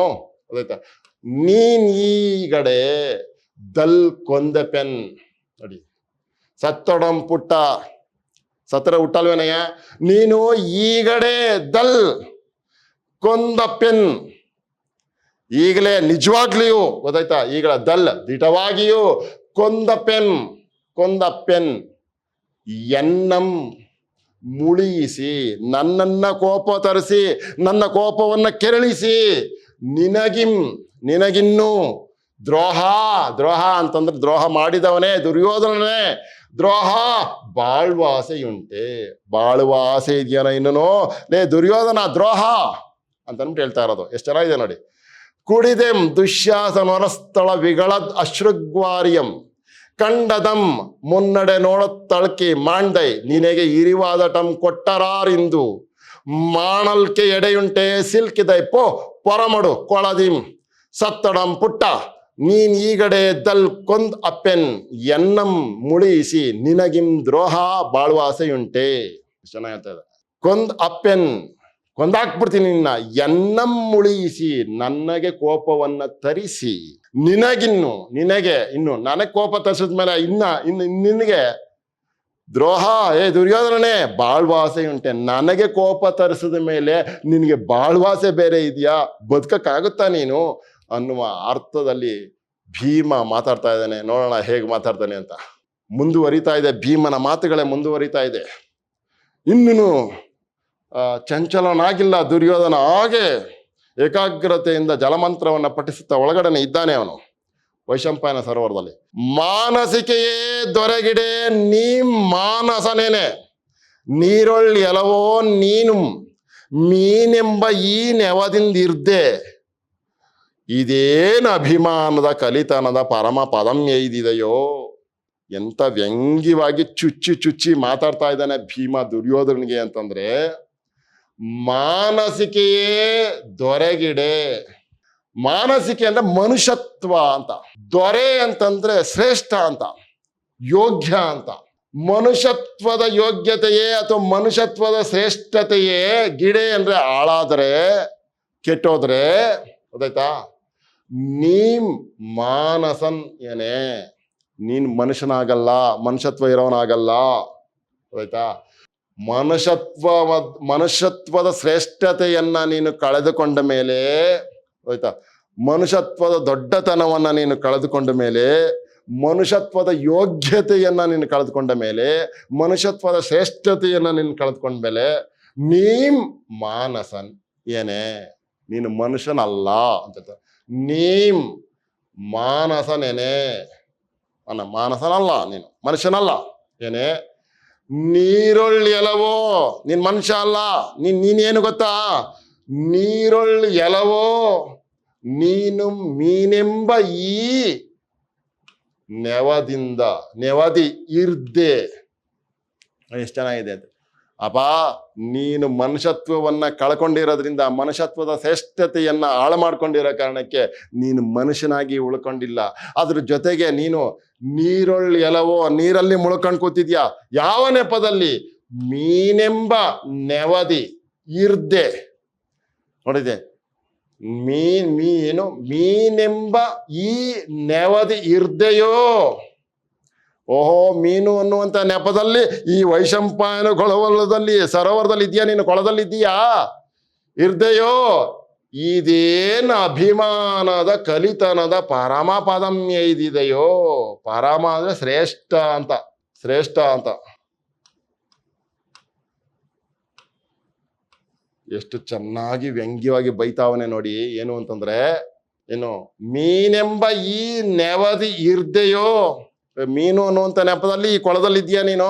ಮನುಷ್ಯ ಅನ್ನುವಂತಹ ಯೋಗ್ಯತೆ ಹೊರಟಾಯ್ತು, ಆ ಶ್ರೇಷ್ಠತೆ ಹೊರಟಾಗಿದೆ ನಿನಗೆ, ಗೊತ್ತಾಯ್ತಾ. ಈಗ ನೀನು ನೀರೊಳ್ ಎಲವೋ ನೀನು ಕೂಡ ಈ ನೀರಿನಲ್ಲಿ ಮೀನೆಂಬ ನೆವದಲ್ಲಿ, ನೀನು ಮೀನು ಅನ್ನುವಂಥ ನೆಪದಲ್ಲಿ ಇರ್ದೆಯೋ, ಈ ರೀತಿ ಇದೆಯಲ್ಲ. ಇದೇನು ಅಭಿಮಾನದ, ಹೀಗೆ ನೀನು ಇರುವಂತ ಇದಿದೆಯಲ್ಲ, ಇದೇನು ಅಭಿಮಾನದ ಕಲಿತನದ ನಿನ್ನ ಪೌರುಷದ ಪರಮ ಪದ, ಪರಮ ಶ್ರೇಷ್ಠವಾದಂತ ಸ್ಥಾನ ನಿನಗೆ ಸಿಕ್ಕಿದೆ ಅಂತ ಅಂದ್ಬಿಟ್ಟು ಹೋಗಲ್ಲಿ ಕೂತಿದೀಯ ನೀನು, ಗೊತ್ತಾಯ್ತಾ. ಇದೇನು ಅಭಿಮಾನದ ಕಲಿತನದ, ವೀರಾವೇಶದ ಕಲಿತನ ಅಂತಂದ್ರೆ ಶೌರ್ಯದ ಅಂತ, ಕಲಿತನದ ಪರಮ ಪದ, ಪರಮ ಶ್ರೇಷ್ಠವಾದಂತ ಸ್ಥಾನ ಅಂತ ಅನ್ಬಿಟ್ಟು, ಪದ ಅಂದ್ರೆ ಸ್ಥಾನ ಅಂತ, ಶ್ರೇಷ್ಠವಾದಂತ ಸ್ಥಾನ ಅಂತ ಅನ್ಬಿಟ್ಟು ಹೋಗ ವೈಶಂಪಾಯನ ಸರೋವರದಲ್ಲಿ ಕೂತಿದ್ಯಾನಲ್ಲೇ ದುರ್ಯೋಧನ ಅಂತ ಅನ್ಬಿಟ್ಟು ಭೀಮ ದುರ್ಯೋಧನನ್ನ ಕೆರಳಿಸ್ತಾ ಇದ್ದಾನೆ ಅವನ ಮಾತುಗಳ ಮೂಲಕ ಚುಡಾಯಿಸಿ. ಮಾನಸಿಕೆಯೇ ದೊರೆಗಿಡೆ, ಮನುಷ್ಯತ್ವ ಅನ್ನುವಂತಹ ಆ ಯೋಗ್ಯತೆ ಹಾಳಾಗೋದಾಗ ನೀ ಮಾನಸ ನೆನೆ, ನೀನು ಮನುಷ್ಯ ಅಂತ ಅನ್ಸ್ಕೊಳ್ಳಲ್ಲ, ಗೊತ್ತಾಯ್ತು. ನೀರೊಳ್ಳೆಲವೋ ನೀನು, ಈ ನೀರಲ್ಲಿ ನೀನು ಕೂಡ ನೀನು ಹಾಗೆ ಮನುಷ್ಯ ಅಂತ ಅನ್ಸ್ಕೊಂಡಿಲ್ದೇ ಇರೋ ಕಾರಣಕ್ಕೆ ಬಹುಶಃ ನೀನು ಈ ನೀರಲ್ಲಿ ಮೀನು ಅನ್ನುವಂಥ ನೆಪದಲ್ಲಿ ಇದೆಯಾ ಅಂತ ಅನ್ಸುತ್ತೆ. ಹಂಗೋಗಿ ನೀನು ಕೂತ್ಕೊಂಡಿದ್ಯಲ್ಲ, ಏನಂತ ಅನ್ಕೊಂಡು ಕೂತ್ಕೊಂಡ್ಬಿಟ್ಟಿದ್ಯಪ್ಪ, ಗೊತ್ತಾಯ್ತಾ. ಇದೇನು ಅಭಿಮಾನದ ಕಲಿತನದ ಪರಮ ಪದಮ್ಯ ಇದಿದೆಯೋ, ಹೋಗಿ ಹಂಗೆ ಕೂತ್ಕೊಂಡಿರೋದ್ರಿಂದ ಬಹಳ ದೊಡ್ಡ ಶ್ರೇಷ್ಠವಾದಂತಹ ಸ್ಥಾನಕ್ಕೇನಾರು ಏರ್ಬಿಟ್ಟಪ್ಪ ನೀನು, ಹಂಗ ಅನ್ಕೊಂಡ್ಬಿಟ್ಟಿದ್ಯಾ ಅಂತ ಅನ್ಬಿಟ್ಟು ಭೀಮ ಅವನನ್ನು ಈಯಾಳಿಸಿ ಮಾತಾಡ್ತಾ ಇದ್ದಾನೆ. ಮುಂದಕ್ಕೆ ನೋಡೋಣ. ಅದಟಿನ ಅಳುರ್ಕೆಯಂ ನಿರಿಸಿ ನಿನ್ನ ನಿಷೇಕದ ಪೊಳ್ತು ತಪ್ಪಲ್ ಈಯದೆ ಪೊರವಟ್ಟು ಬಾ ತಡೆಯದೆ ಈಗಳೇ ನೀನ್ ಇನಿಸು ಇರ್ದೆಯಪ್ಪೊಡೆ ಏ ತೊಡ್ದಳೋ ಸರೋವರಾಂಬು ಅನಿತಮಂ ತವೆ ತುಳ್ಕಿ ಅಂತ. ಅದು ರಸಾತಳಂಬರಂ ಬೆದಕಿಯುಂ ಎಂತುಂ ಅಪ್ಪಳಿಸಿ ಕೊಂದ ಪೆನ್ ಹೇಳುವುದು ಇದೇಂ ಸುಯೋಧನ ಅಂತ ಹೇಳ್ತಾ ಇದ್ದಾನೆ. ಇಲ್ಲೂ ಕೂಡ ಭೀಮನೆ ಮಾತಾಡ್ತಾ ಇದ್ದಾನೆ, ಸಾಕಷ್ಟು ಅವನನ್ನ ಕೆರಳಿಸ್ತಾ ಇದ್ದಾನೆ ದುರ್ಯೋಧನನ್ನ. ಅದಾಟಿನ ಅಳುರ್ಕೆಯಂ ಪೌರುಷದ ಅತಿಶಯೋಕ್ತಿಯನ್ನು ಹಾಗೆ ನಿರಿಸಿ ಅಂದ್ರೆ ಸ್ಥಾಪಿಸಿ, ನಿನ್ನ ಪೌರುಷದ ಅತಿಶಯೋಕ್ತಿಯನ್ನ ಸ್ಥಾಪಿಸಿ, ಹೆಚ್ಚುಗಾರಿಕೆಯನ್ನ ಸ್ಥಾಪಿಸಿ ಅಂತ. ಅಳುರ್ಕೆ ಅಂತಂದ್ರೆ ಹೆಚ್ಚುಗಾರಿಕೆ, ಅತಿಶಯ ಅಥವಾ ಹೆಚ್ಚುಗಾರಿಕೆಯನ್ನ ಸ್ಥಾಪಿಸಿ, ನಿನ್ನ ನಿಷೇಕದ ಪೊಳ್ತು ತಪ್ಪಲ್ ಈಯದೆ, ನಿನ್ನ ನಿಷೇಕದ ಅಂದ್ರೆ ಶಾಸ್ತಿ ಅಂತ ಅಂದ್ರೆ ಅರ್ಥ ಶಿಕ್ಷೆ ಅಂತ ಅರ್ಥ, ಶಿಕ್ಷೆ. ಇದು ಈ ಸಮಯ ಅನ್ನುವಂಥದ್ದು ಲೇ ದುರ್ಯೋಧನ, ಇದು ನಿನಗೆ ಶಿಕ್ಷೆ ಆಗುವಂತ ಸಮಯ ಅಂತ ತಿಳ್ಕೊಂಡು ನೀನ್ ನಿಜವಾಗ್ಲೂ ಪೌರುಷಶಾಲಿಯಾಗಿದ್ರೆ ಈ ಸಮಯ ನಿನಗೆ ಶಿಕ್ಷೆ ಆಗುವಂತ ಸಮಯ ಅಂತ ಭಾವಿಸಿ ತಪ್ಪಲ್ ಈಯದೆ, ಈ ಶಿಕ್ಷೆಯನ್ನ ನೀನು ಹೊಂದಲು ಪಡೆಯಲು ತಪ್ಪಿಸಿಕೊಳ್ಳದೆ ಪೊರವಟ್ಟು ಬಾ, ಈಚೆಗೆ ಬಾರೋ ಬಾ, ತಡೆಯದೆ ಈಗಳೇ, ತಡ ಮಾಡದೆ ಈಗಲೇ ಬಂದ್ಬಿಡೋ ಅಂತ ಅಂದ್ಬಿಟ್ಟು ಹೇಳ್ತಾ ಇರೋದು. ಎಷ್ಟು ಸೊಗಸಾಗಿ ಹೇಳ್ತಾ ಇದೆ ನೋಡಿ. ಈ ಮಾತುಗಳನ್ನ ಕೇಳಿಸ್ಕೊಂಡು ದಡಬಡ ಅಂತ ಎದ್ದು ಬಂದ್ಬಿಡ್ಬೇಕು ದುರ್ಯೋಧನ, ಹಂಗ್ ಮಾತಾಡ್ತಾ ಇದ್ದಾನೆ. ಭೀಮನ ಉದ್ದೇಶವೂ ಅದೇನೆ. ಇವನ ಮಾತುಗಳಿಗೆ ಖಂಡಿತವಾಗೂ ಕೂಡ ದುರ್ಯೋಧನ ಟೆಂಪ್ಟ್ ಆಗ್ತಾನೆ, ಈಚೆಗೆ ಬಂದ್ಬಿಡ್ತಾನೆ. ಅದು ದುರಂತ. ಅದಟಿನ ಅಳುರ್ಕೆಯಂ ನಿರಿಸಿ, ಅದಾಟಿನ ಅಳುರ್ಕೆಯಂ, ಅದಾಟು ಅಂದ್ರೆ ಪರಾಕ್ರಮ, ಅಳುರ್ಕೆ ಅಂದ್ರೆ ಹೆಚ್ಚುಗಾರಿಕೆ, ಅತಿಶಯತೆಯನ್ನ ನಿರಿಸಿ ಸ್ಥಾಪಿಸಿ, ನೀನು ವೀರ ಪರಾಕ್ರಮಿ ಅನ್ನುವಂಥದ್ದನ್ನ ನೀನು ಸ್ಥಾಪಿಸಿ, ನಿನ್ನ ನಿಷೇಕದ ಪೊಳ್ತು ತಪ್ಪಲ್ಲಿಯದೆ, ಇಂದು ನಿನಗೆ ನೀನು ಮಾಡಿರೋ ಕೆಲಸಗಳಿಗೆ ಆಗುವಂತ ಶಾಸ್ತಿ ಅಂದ್ರೆ ಶಿಕ್ಷೆ ಅನ್ನುವಂತಹ ಒತ್ತು ಬಂದಿದೆ ಈಗ ನಿನಗೆ.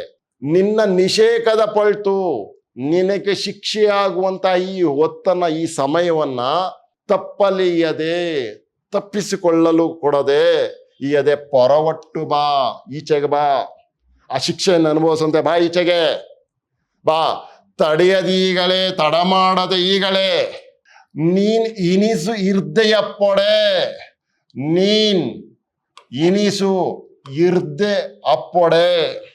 ಏನು, ಇನ್ನೊಂದು ಸ್ವಲ್ಪ ಹೊತ್ತು ನೀನೇನಾದ್ರೂ ಅಲ್ಲೇ ಇದ್ರೆ, ಅಲ್ಲೇ ದುರ್ಯೋಧನ, ಇನ್ನೊಂದು ಸ್ವಲ್ಪ ಹೊತ್ತು ಏನಾದ್ರೂ ನೀನು ಅದೇ ಕೊಳದಲ್ಲಿ ಇದ್ದರೆ, ನೀನ್ ಇನಿಸು ಇರ್ದೆಯಪ್ಪೊಡೆ, ನೀನ್ ಇನ್ನೊಂದು ಸ್ವಲ್ಪ ಹೊತ್ತು ಅಲ್ಲಿ ಏನಾದ್ರು ಇದ್ರೆ ಇರ್ದೆಯಪ್ಪೊಡೆ, ತೊದಳೋ, ಸುಳ್ಳಲ್ಲ, ಗೊತ್ತಾಯ್ತಾ?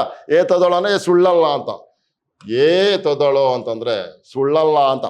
ಏನ್ ಮಾಡ್ತೀನಿ? ಸರೋವರ ಅಂಬು ಅನಿತುವಂ, ಸರೋವರ ಅಂಬು ಅನಿತು, ಅನಿತಂ ಅಂತ. ಅನಿತಂ ಅಂದ್ರೆ ಅಷ್ಟುವನ್ನು, ಇಡೀ ಸರೋವರದ ನೀರನ್ನ ಅಂತ. ಅನಿತಂ ತವೆ, ತವೆ ತುಳ್ಕಿ, ನಾಶ ಅಂತ ತವೆ ಅಂತಂದ್ರೆ. ತವೆ ತುಳ್ಕಿ ಅಂತ, ತವ ಅಥವಾ ತುಳ್ಕಿ ಈ ತರ ಆಗತ್ತೆ, ಏನು ತೊಂದರೆ ಇಲ್ಲ.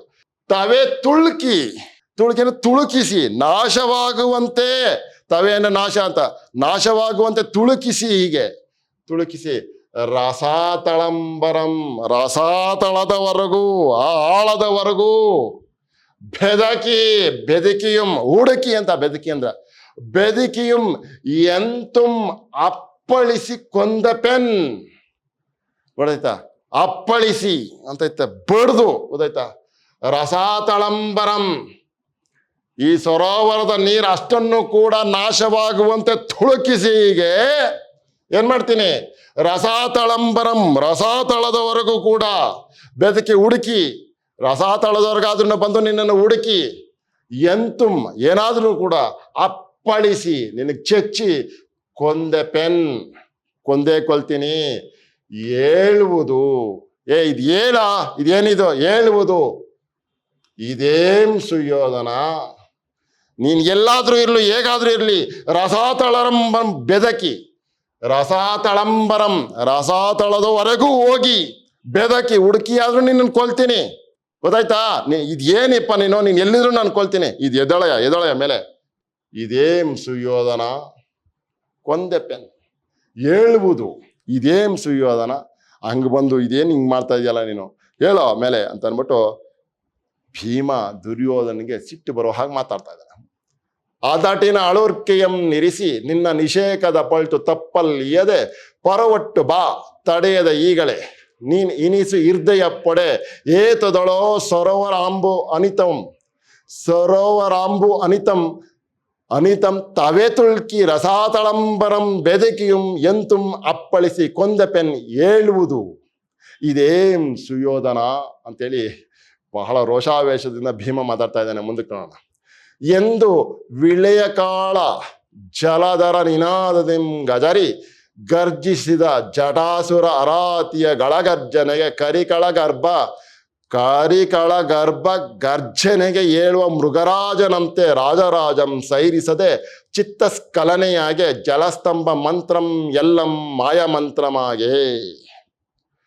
ಹಾಗೆ ಅವನು ಭೀಮ ಗರ್ಜಿಸ್ತಾ ಇರಬೇಕಾದ್ರೆ ಒಳಗಡೆ ಕುತ್ಕೊಂಡು ಜಲಸ್ತಂಭನ ಮಂತ್ರವನ್ನು ಹೇಳ್ತಾ ಇದ್ನಲ್ಲ, ಅವನ ಮಂತ್ರ ಎಲ್ಲ ಕೂಡ ಮಾಯ ಮಂತ್ರವಾಗೆ ಚಿತ್ತಸ್ಖಲನೆ ಆಗೋಯ್ತು ಅವನಿಗೆ ಅಂತ ಅಂದ್ಬಿಟ್ಟು ಹೇಳ್ತಾ ಇರೋದು. ಚಿತ್ತಸ್ಖಲನೆ ಆಗೋಯ್ತು ಯಾರಿಗೆ?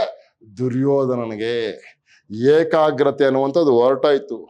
ಮಂತ್ರವನ್ನ ಪಠಿಸುವುದಕ್ಕೆ ಏಕಾಗ್ರತೆ ಬೇಕಾಯ್ತು. ಈಗ ಅವನ ಮಾತುಗಳು ಅವನನ್ನ ಡಿಸ್ಟರ್ಬ್ ಮಾಡಿಬಿಡ್ತು. ಭೀಮನ ಮಾತುಗಳಿಂದ ದುರ್ಯೋಧನ ಡಿಸ್ಟರ್ಬ್ ಆಗೋದ. ಈಗ ಜಲಮಂತ್ರವನ್ನ ಹೇಳಕ್ಕಾಗ್ತಾ ಇಲ್ಲ ಅವನು. ಏನಾಯ್ತು ಎಂದು ಹಂಗಂತ ಅಂದಾಗ ವಿಳೆಯ ಕಾಲ ಅಂತ ಅಂದ್ರೆ ಪ್ರಳಯ ಕಾಲ ಅಂತ. ವಿಳೆಯ ಕಾಲ ಜಲಧರ ನಿನಾದದಿಂ, ಜಲಧರ ಅಂತಾನೆ ಮೋಡ. ಪರಸ್ಪರ ಪ್ರಳಯ ಕಾಲದಲ್ಲಿ ಮೋಡಗಳು ಒಂದಕ್ಕೊಂದು ಗರ್ಚಿದ್ರೆ ದುಡುಮ್ ದುಡುಮ್ ದುಡುಮ್ ಅಂತ ಅನ್ಸುತ್ತಲ್ಲ, ಆ ಶಬ್ದ ಅದನ್ನ ಹೇಳ್ತಾ ಇರೋದು. ಆ ರೀತಿಯಲ್ಲಿ ವಿಳೆಯ ಕಾಲ ಜಲಧರ ನಿನಾದದಿಂ ಗಜರಿ, ಆ ಮೋಡಗಳ ಘರ್ಷಣೆಯ ಶಬ್ದದ ರೀತಿಯಲ್ಲಿ ಇವನು ಗಜರಿ ಗರ್ಜಿಸಿದ ಜಟಾಸುರ ಅರಾತಿಯ. ಹಂಗೆ ಗರ್ಜಿಸ್ತಾ ಯಾರು? ಭೀಮ. ವಿಳೆಯ ಕಾಲ ಜಲಧರ ನಿನಾದದಿಂ, ಆ ರೀತಿಯ ನಿನಾದದಿಂದ ಗರ್ಜಿಸಿದ ಮೇಲೆ ಗಜರಿ ಗರ್ಜಿಸಿದ. ಜಟಾಸುರ ಅರಾತಿಯ ಗಳಗರ್ಜನೆಗೆ, ಈ ಜಟಾಸುರ ಅರಾತಿಯ, ಜಟಾಸುರ ಅನ್ನುವಂಥ ರಾಕ್ಷಸನ ಕೊಂದವನು ಭೀಮ ಅಂತ, ಆ ಭೀಮನ ಗಳಗರ್ಜನೆಗೆ, ದೊಡ್ಡ ಗಂಟಲಿನ ಗರ್ಜನೆಗೆ ಅಂತ ಅರ್ಥ ಹೇಳ್ತಾ ಇರೋದಲ್ಲಿ, ದೊಡ್ಡ ಕಂಠದ ಗರ್ಜನೆ ಅಂತ, ಗಳಗರ್ಜನೆಗೆ. ಹೇಗೆ ಕರಿಕಳಬ ಗರ್ಜನೆಗೆ ಹೇಳುವ ಮೃಗರಾಜನಂತೆ, ಮರಿ ಆನೆಯ ಕೂಗಿಗೆ ಅಥವಾ ಮರಿ ಆನೆಯ ಗರ್ಜನೆಗೆ ಏಳುವ ಮೃಗರಾಜನಂತೆ, ಒಂದು ಆನೆಯ ಮರಿಯ ಕೂಗಿಗೆ ಹೇಳುವಂತಹ ಸಿಂಹದ ಹಾಗೆ ರಾಜರಾಜಂ, ರಾಜರಿಗೆ ರಾಜನಾದಂತಹ ಆ ದುರ್ಯೋಧನ ಸೈರಿಸದೆ, ಅವನ ಗರ್ಜನೆಯನ್ನ ಸಹಿಸಿಕೊಳ್ಳಕ್ಕಾಗದೆ, ತಾಳಿಕೊಳ್ಳಲಕ್ಕಾಗದೆ ಚಿತ್ತಸ್ಖಲನೆಯಾಗೆ, ಚಿತ್ತ ಚಂಚಲವಾಯಿತು.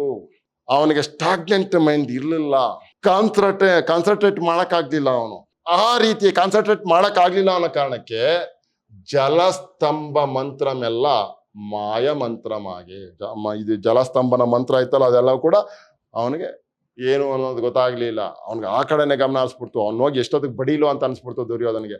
ಈ ರೀತಿ ಆಗೋಯ್ತು ಅಂತ ಅಂದ್ಬಿಟ್ಟಿರ್ತಾರೆ. ಎಂದು ವಿಳಿಯ ಕಾಳ ಜಲಧರ ನಿನಾದದೆಂ ಗಜರಿ ಗರ್ಜಿಸಿದ ಜಟಾಸುರ ಅರಾತಿಯ ಅಂತಾರೆ ಶತ್ರು ಅಂತ. ಜಟಾಸುರ ಅನ್ನುವಂತಹ ರಾಕ್ಷಸನ ಶತ್ರು ಅಂದ್ರೆ ಭೀಮ ಅಂತ ಹೇಳ್ತಾ ಇರೋದು.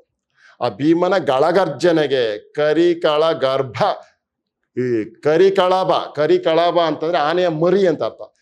ಕರಿಕಳಬ ಗರ್ಜನೆಗೆ ಏಳುವ ಮೃಗರಾಜನಂತೆ ರಾಜರಾಜಂ ಸೈರಿಸದೆ ಚಿತ್ತಸ್ಖಲನೆಯಾಗಿ ಜಲಸ್ತಂಭ ಮಂತ್ರಂ ಎಲ್ಲಂ ಮಾಯ ಮಂತ್ರಮಾಗೆ, ಮಾಯ ಮಂತ್ರ ಆಯ್ತು ಅಂತ ಹೇಳ್ತಾರೆ. ಮುಂದಕ್ಕೆ ನೋಡೋಣ.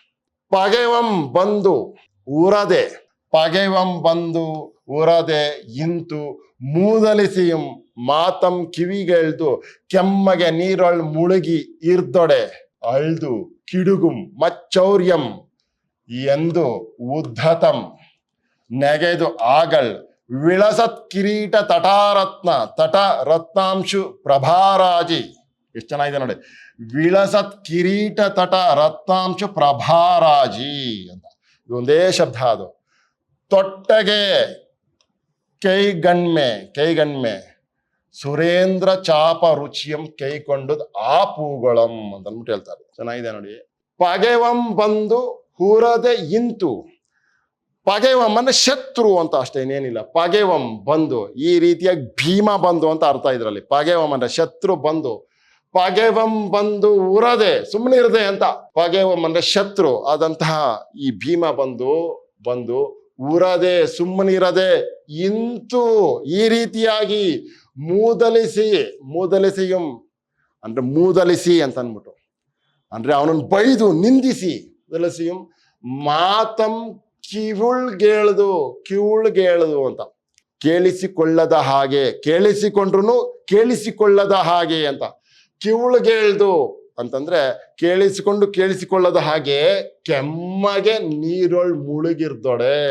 ಕೇಳಿಸಿಕೊಳ್ಳದ ಹಾಗೆ ಸುಮ್ಮನೆ ನೀರಲ್ಲಿ ಮುಳುಗಿದ್ರೆ ಕಿವುಳ್ಗೇಳ್ದು ಅಂತಂದ್ರೆ, ಕಿವುಳ್ಗೇಳ್ದು ಅಂದ್ರೆ ಕೇಳಿಸಿಕೊಳ್ಳದ ಹಾಗೆ ಅಥವಾ ಉದಾಸೀನ ಮಾಡಿ, ನೆಗ್ಲೆಕ್ಟ್ ಮಾಡಿ, ಕೆಮ್ಮಗೆ ಸುಮ್ಮನೆ ನೀರೊಳ್ಳು ಅಂದ್ರೆ ನೀರಿನಲ್ಲಿ ಮುಳುಗಿ ಇರ್ದೊಡೆ. ಆಗೊಂದ್ ವೇಳೆ ನಾನು ನೀರಲ್ಲೇ ಮುಳ್ಕೊಂಡಿದ್ರೆ ಅಳ್ದು ಕಿಡುಗುಂ, ಈ ನೀರಿನಲ್ಲಿ ಮುಳುಗಿ ಮಚ್ಚೌರ್ಯಂ, ಕಿಡುಗುಂ ಅಂದ್ರೆ ಹಾಳಾಗತ್ತೆ ಅಂತ. ಈ ನೀರಿನಲ್ಲಿ ಮುಳುಗಿ ನಾಶವಾಗತ್ತೆ. ಏನು? ನನ್ನ ಶೌರ್ಯ, ನನ್ನ ಪರಾಕ್ರಮ ಅಂತ ಅಂದ್ಬಿಟ್ಟು ದುರ್ಯೋಧನಗೆ ಅನ್ನಿಸ್ತು. ಅಳ್ದು ಕಿಡುಗುಂ ಮಚ್ಚೌರ್ಯಂ ಎಂದು ಉದ್ಧತಂ, ಗರ್ವಿಷ್ಠನಾದಂತಹ ದುರ್ಯೋಧನ ಎಂದು ಉದ್ಧತಂ, ಹಾಗೆ ಹಂಗಂತ ಭಾವಿಸ್ಕೊಂಡು ಆ ದುರ್ಯೋಧನ, ಉದ್ಧತ ಅಂತಂದ್ರೆ ಗರ್ವಿಷ್ಠ ಅಂತ, ಆ ಗರ್ವಿಷ್ಠನಾದಂತ ಅರ್ಥಾತ್ ದುರ್ಯೋಧನ ಅಂತ. ಉದ್ಧತಂ ನೆಗೆದು ಆಗಳ್, ಮೇಲಕ್ಕೆದ್ದ, ಹಿಂಗೆ ನೆಗೆದು ಆಗಳ್ ವಿಳಸತ್ ಕಿರೀಟ ತಟ ರತ್ನಾಂಶು ಪ್ರಭಾರಾಜಿ. ಹಂಗೆ ಅವನು ಎದ್ದು ನಿಂತ್ಕೊಂಡು ಹಿಂಗ್ ಬರ್ತಾ ಇರ್ಬೇಕಾದ್ರೆ ವಿಳಸತ್ ಕಿರೀಟ ತಟ ರತ್ನಾಂಶು ಪ್ರಭಾರಾಜಿ. ವಿಳಸತ್ ಅಂದ್ರೆ ಹೊಳೆಯುವ, ಕಿರೀಟ ತಟ ರತ್ನಾಂಶ, ರತ್ನ ಅಂದ್ರೆ ಕಿರಣ ಅಂತ, ರತ್ನಗಳ ಅಂಶು ಅಂದ್ರೆ ಕಿರಣ ಅಂತ ಅಂದ್ಬಿಟ್ಟು, ಆ ರತ್ನಗಳ ಅಂಶು, ಆ ಕಿರಣಗಳ ಪ್ರಭಾರಾಜಿ, ಆ ಅಂಶ, ಅವನ ಧರಿಸಿದಂಥ ಕಿರೀಟದಲ್ಲಿದ್ದಂತಹ ರತ್ನಗಳ ಕಿರಣಗಳಿದ್ವಲ್ಲ, ಆ ಕಿರಣಗಳ ಪ್ರಭಾರಾಜಿ, ಆ ಹೊಳಿತಾ ಇರುವಂತಹ, ಪ್ರಕಾಶಮಾನವಾಗಿ ಹೊಳಿತಾ ಇರುವಂತಹ ಪ್ರಭಾರಾಜಿ ಇತ್ತಲ್ಲ, ತೊಟ್ಟಗೆ ಇದ್ದಕ್ಕಿದ್ದಾಗೆ ಕೈಗನ್ಮೆ, ಗೊತ್ತಾಯ್ತಾ, ಕಾಣಿಸ್ತಾ ಇದೆ, ಅಲ್ಲಿಗೆ ಆವರಿಸ್ತಾ ಇದೆ ಅಂತ ಅಂದ್ಬಿಟ್ಟು ಹೇಳ್ತಾ ಇರೋದು. ಸುರೇಂದ್ರ ಆವರಿಸಲು, ಹಾಗೆ ಆ ಕಿರಣಗಳು ಆವರಿಸಲು, ಹಾಗೆ ಬರಲು, ಕೈಗಣ್ಮೆ ಅಂತಂದ್ರೆ ಹಾಗೆ ಬರಲು, ಆವರಿಸಲು ಅಂತ ಅರ್ಥ, ಇನ್ನೇನಿಲ್ಲ. ಅವಾಗ ಆವರಿಸಿದಾಗ ಆ ಇಡೀ ನೀರು ಹೆಂಗ್ ಕಾಣಿಸ್ತಾ ಇತ್ತು ಅಂತ ಅಂದ್ಬಿಟ್ಟು ಕವಿ ಹೇಳ್ತಾನೆ, ಸುರೇಂದ್ರ ಚಾಪ ರುಚಿಯಂ ಕೈಕೊಂಡುದು ಆ ಪೂಗೊಳಂ. ಸುರೇಂದ್ರ ಚಾಪ ರುಚಿಯಂ, ರುಚಿ ಅಂದ್ರೆ ಕಾಂತಿ ಅಂತ, ಸುರೇಂದ್ರ ಚಾಪ ಅಂದ್ರೆ ಕಾಮನ ಬಿಲ್ಲು ಅಂತ ಅರ್ಥ. ಅವನ ಹೊಳೆಯುವಂತ ಕಿರೀಟದಲ್ಲಿದ್ದಂತಹ ಕಿರಣಗಳ ಪ್ರಭೆಯೇ, ಆ ಪ್ರಭೆಯ ಸಮೂಹ ಅವನ ಮೇಲಕ್ಕೆ ಬರ್ತಾ ಇದ್ದಾಗ ಅವೆಲ್ಲವೂ ಕೂಡ ನೀರಿನ ಪ್ರತಿಫಲನದಿಂದ ಎಲ್ಲಾ ಕಡೆನೂ ಹರಡಿರೋ ಕಾರಣಕ್ಕೆ ಕೈಗಣ್ಮೆ ಆವರಿಸಿ ಸುರೇಂದ್ರ ಚಾಪ ರುಚಿಯಂ ಕೈಗೊಂಡುದು. ಸುರೇಂದ್ರ ಚಾಪ ರುಚಿಯಂ, ಕಾಮನ ಬಿಲ್ಲಿನ ಹಾಗೆ ಆ ಇಡೀ ಸರೋವರವೇ ಕಾಣಿಸ್ತಾ ಇದೆ ಅಂತ ಹೇಳ್ತಾ ಇರೋದು. ಗಂಡುದು ಆ ಪೂಗೊಳಂ. ಆ ಪೂಗಳ ಅಂತಂದ್ರೆ ಆ ವೈಶಂಪಾಯನ ಸರ, ಹೂವುಗಳಿದ್ದಂಥ ಆ ವೈಶಂಪಾಯನ ಸರಿ ಇಡೀ ಪೂರ್ತಿ ಕಾಮನ ಬಿಲ್ಲನ್ನ ಧರಿಸಿದ ಹಾಗೆ ಆ ವೈಶಂಪಾಯನ ಸರೋವರ ಕಾಣಿಸ್ತಾ ಇತ್ತು ಅಂತ ಹೇಳ್ತಾ ಇರೋದು.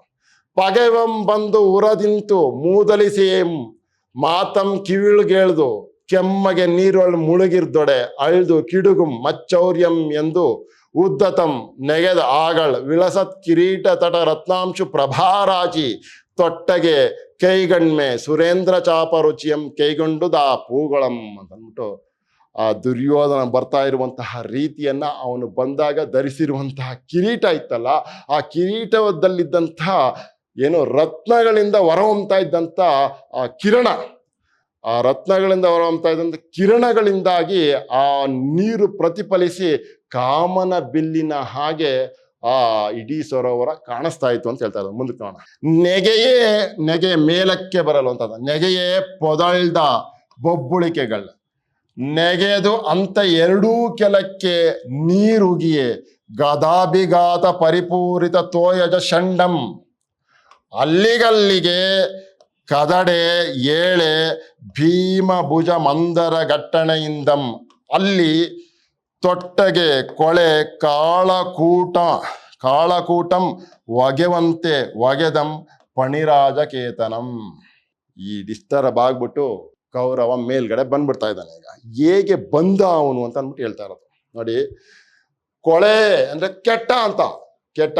ಕಾಳಕೂಟಂ ಒಗೆವಂತೆ ಒಗೆದಂ, ವಿಷವು ಹೊರಗಡೆ ಬರುವ ಹಾಗೆ ಈಚೆಗೆ ಬಂದ ಪಣಿರಾಜಕೇತನಂ. ಆಯ್ತಾ, ಸರ್ಪಧ್ವಜಿಯಾದಂಥ ನಮ್ಮ ದುರ್ಯೋಧನ ಈಚೆಗೆ ಬಂದ ಅಂತ ಹೇಳ್ತಾ ಇರೋದು. ನೆಗೆಯೇ, ಆ ಮಾತುಗಳನ್ನ ಕೇಳಿಸ್ಕೊಂಡು ಮೇಲಕ್ಕೆ ಬರ್ತಾ ಇದ್ದಾನೆ.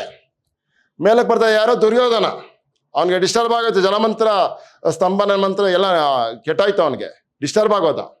ನೆಗೆಯೇ ಮೇಲಕ್ಕೆ ಬರುತ್ತಿರಲು ಪೊದಳ್ದ ವ್ಯಾಪಿಸ್ತಾ ಇದೆ, ಏನು ಬೊಬ್ಬುಳಿಕೆಗಳು, ನೀರಿನ ಗುಳ್ಳೆಗಳು ಅವನಿಗೆ ಮೇಲಕ್ಕೆ ಬರ್ತಾ ಹಿಂಗೆ ಬುಳು ಬುಳು ಬುಳು ಬುಳು ಅಂತ ಆ ನೀರಿನ ಗುಳ್ಳೆಗಳು ಬರ್ತಾ ಇದ್ದಾವೆ, ವ್ಯಾಪಿಸ್ತಾ ಇದ್ದಾವೆ ಆ ನೀರಿನ ಗುಳ್ಳೆಗಳು. ಅದ್ರ ಜೊತೆಗೆ ನೆಗೆದಂತೆ ಅವನು ಮೇಲಕ್ಕೆ ಬರ್ತಾ ಇದ್ದಂಗೆನೆ ನೆಗೆದಂತೆ ಎರಡೂ ಕೆಲಕ್ಕೆ ಅವನು ಹಿಂಗ್ ಮೇಲಕ್ಕೆ ಬರ್ತಾ ಇರ್ಬೇಕಾದ್ರೆ ಈ ಕಡೆ ನೀರು ಹಿಂಗ್ ಹೋಗ್ತಾ ಇದೆ, ಈ ಕಡೆ ನೀರು ಹಿಂಗ್ ಹೋಗ್ತಾ ಇದೆ, ಹೀಗೆ ಹಿಂಗ್ ಹೋಗ್ತಾ ಇದೆ, ಮೇಲಕ್ಕೆ ಬರ್ತಾ ಇದೆ ಅವನ ರಭಸಕ್ಕೆ ಅಂತ. ಎರಡೂ ಕೆಲಕ್ಕೆ ನೀರುಗಿಯೇ, ನೀರು ಆ ಕಡೆ ಈ ಕಡೆ ಹೊರಟೋಗ್ತಾ ಇದೆ ಅಂತ ಅಂದ್ಬಿಟ್ಟು ಹೇಳ್ತಾ ಇರೋದು. ಇಬ್ಬಾಗ ಆಗ್ತಾ ಇದೆ ನೀರು ಅಂತ. ಗದಾಭಿಘಾತ ಪರಿಪೂರಿತ ತೋಯಜ ಷಂಡಂ. ಈಗ ದುರ್ಯೋಧನ ಹಿಂಗೆ ಬರ್ತಾ ಇರಬೇಕಾದ್ರೆ ನೀರು ಆ ಕಡೆ ಈ ಕಡೆ ಹಿಂಗೆ ಹೋಗ್ತಾ ಇದೆ, ಅದ್ರ ಜೊತೆಗೆ ಇಲ್ಲಿ ಮೇಲ್ಗಡೆ ದಡದ ಮೇಲ್ಗಡೆ ಭೀಮ ಏನ್ ಮಾಡ್ತಾ ಇದ್ದಾನೆ, ಗದಾಭಿಘಾತ ಪರಿಪೂರಿತ ತೋಯಜ ಷಂಡಂ ಅಲ್ಲಿಗಲ್ಲಿಗೆ ಕದಡಿ ಏಳೆ ಭೀಮ ಭುಜ ಮಂದರ ಘಟ್ಟಣೆಯಿಂದಂ ಅಲ್ಲಿ ತೊಟ್ಟಗೆ ಕೊಳೆ ಅಂದ್ರೆ ಕೆಟ್ಟ ಅಂತ, ಕಾಳಕೂಟಂ ಒಗೆವಂತೆ ಒಗೆದಂ ಪಣಿರಾಜಕೇತನಂ. ಬಹಳ ಸೊಗಸಾಗಿ ಹೇಳ್ತಾ ಇದ್ದಾನೆ ಕವಿ ಪಂಪ. ನೀರು ಉಗಿಯೇ ಅವನಂಗ್ ಬರ್ತಾ ಇರ್ಬೇಕಾದ್ರೆ ಎರಡು ಕೆಲೆಗಳಲ್ಲಿ ಅವನಿಂಗ್ ಬರ್ತಾ ಇರ್ಬೇಕಾರೆ ಈ ಕಡೆ ಮತ್ತು ಈ ಕಡೆ ನೀರು ಭಾಗ ಆಗ್ತಾ ಇದೆ. ಮತ್ತೆ ಗದಾಭಿಘಾತ ಪರಿಪೂರಿತ ತೋಯಜ ಶಂಡಂ. ತೋಯಜ ಶಂಡಂ ಅಂತಂದ್ರೆ ತಾವರೆಯ ಸಮೂಹ ಇರುವಂತ ಆ ಕೊಳ, ವೈಶಂಪಾಯನ ಸರೋವರ ಅಂತ ಹೇಳ್ತಾ ಇರೋದು. ಅಲ್ಲಿಗಲ್ಲಿಗೆ ಕದಡಿ ಬಗ್ಗಡವಾಗ್ತಾ ಇದೆ. ಅವನು ಎತ್ತಿ ಹಿಂಗ್ ಬರ್ತಾ ಇರಬೇಕಾದ್ರೆ ಕದಡಿ ಹೇಳೆ, ಅದ್ರ ಜೊತೆಗೆ ಭೀಮ ಭುಜಮಂದರ ಘಟ್ಟಣೆಯಿಂದಂ. ಭೀಮ ನೋಡಿ, ಅದು ಯಾಕೆ ಬಗ್ಗಡ ಆಗ್ತಾ ಇದೆ ಅನ್ನುವಂಥದ್ದನ್ನು ಹೇಳ್ತಾ ಇರೋದು, ಯಾಕೆ ಹಿಂಗ ಆಗ್ತಾ ಇದೆ ಅಂತಂದನು ಹೇಳ್ತಾ ಇರೋದು. ಏನು ಅಂದ್ರೆ ಭೀಮ ಭುಜ ಮಂದರ ಘಟ್ಟಣೆ, ಮಂದರ ಪರ್ವತದ ಹಾಗೆ ಇರುವಂತಹ ಅವನು ಭುಜದಿಂದ ಹೀಗೆ ಹಿಂಗಂತ ಇದ್ದಾನೆ. ಆಗ ನೀರು ಹೀಗೆಲ್ಲ ಚಲಾಪಿಲ್ಲಿ ಆಗ್ತಾ ಇದೆ. ಭೀಮ ಭುಜ ಮಂದರ ಘಟ್ಟಣೆಯಿಂದಂ. ಇನ್ನು ಮಂದರ ಪರ್ವತದ ಹಾಗೆ ಇರುವಂತಹ ಅವನ ತೋಳುಗಳಿಂದ ಅವನು ಹಿಂಗೆ ಬಂದಾಗ, ಘಟ್ಟನೆಯಿಂದ ಹೊಡೆದಾಗ ಇಂದ ಅಲ್ಲಿ ತೊಟ್ಟಗೆ ಇದ್ದಕ್ಕಿದ್ದಾಗೆ ಕೊಳೆ ಕೆಟ್ಟ ಕಾಳಕೂಟಂ ಒಗೆವಂತೆ. ಹಂಗಂತ ಇದ್ದಾಗ ಇದ್ದಕ್ಕಿದ್ದಾಗೆ ಕಾಳಕೂಟ, ವಿಷ ಅನ್ನುವಂಥದ್ದು, ಕೆಟ್ಟ ವಿಷ ಅನ್ನುವಂಥದ್ದು ಬರುವ ಹಾಗೆ ಒಗೆದಂ ಬಂದ. ಯಾರು ಅಂದ್ರೆ ಫಣಿರಾಜ ಕೇತನಂ, ಕೌರವ ಮೇಲ್ಗಡೆಗೆ ಬಂದ ಅಂತ ಅಂದ್ಬಿಟ್ಟು ಹೇಳ್ತಾ ಇರೋದು. ನೆಗೆಯ ಪೊದಳ್ದ ಬೊಬ್ಬುಳಿಕೆಗಳು ನೆಗೆದಂತೆ ಎರಡುಂ ಕೆಲಕ್ಕೆ ನೀರುಗಿಯೇ ಗದಾಭಿಘಾತ ಪರಿಪೂರಿತ ತೋಯಜ ಶಂಡಂ. ಅಲ್ಲಿಗಲ್ಲಿಗೆ ಕದಡೆ ಏಳೆ, ಕದಡೆ ಅಂತಾನೆ ಬಗ್ಗಡವಾಗಲು ಅಂತ, ಅಲ್ಲಿಗಲ್ಲಿಗೆ ಅಂತ. ಶಂಡ ಅಂದ್ರೆ ಸಮೂಹ ಅಂತ, ತೋಯಜ ಸಮೂಹ ಅಂತ ಅಂದ್ರೆ ತಾವರೆಗಳ ಸಮೂಹ ಅಂದ್ರೆ ಅದು ತಾವರೆ, ವೈಶಂಪಾಯನ ಸರೋವರ ಅಂತ ಅರ್ಥ, ಇನ್ನೇನು ಇಲ್ಲ ಅಲ್ಲಿ. ಗದಾಭಿಘಾತ ಪರಿಪೂರಿತ ತೋಯಜ ಶಂಡಂ, ಅಲ್ಲಿಗಲ್ಲಿಗೆ ಕದಡಿ ಏಳೆ ಅಂತ ಚೆನ್ನಾಗಿ ಹೇಳ್ತಾ ಇರ್ತಾರೆ.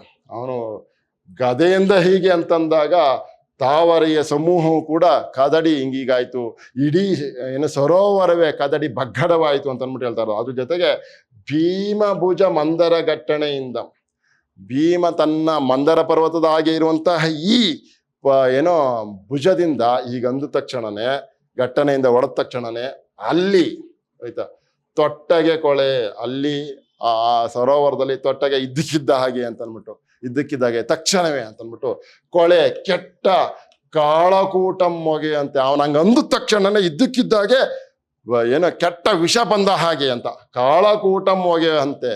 ಆ ಕಾಳಕೂಟ ಅನ್ನುವಂಥ ವಿಷ ಬರುವ ಹಾಗೆ ಒಗೆವಂತೆ ಒಗೆದಂ, ಈಚೆಗೆ ಬಂದ. ಯಾರು? ಫಣಿರಾಜ ಕೇತನಂ, ಫಣಿರಾಜ ಕೇತನ ಬಂದ.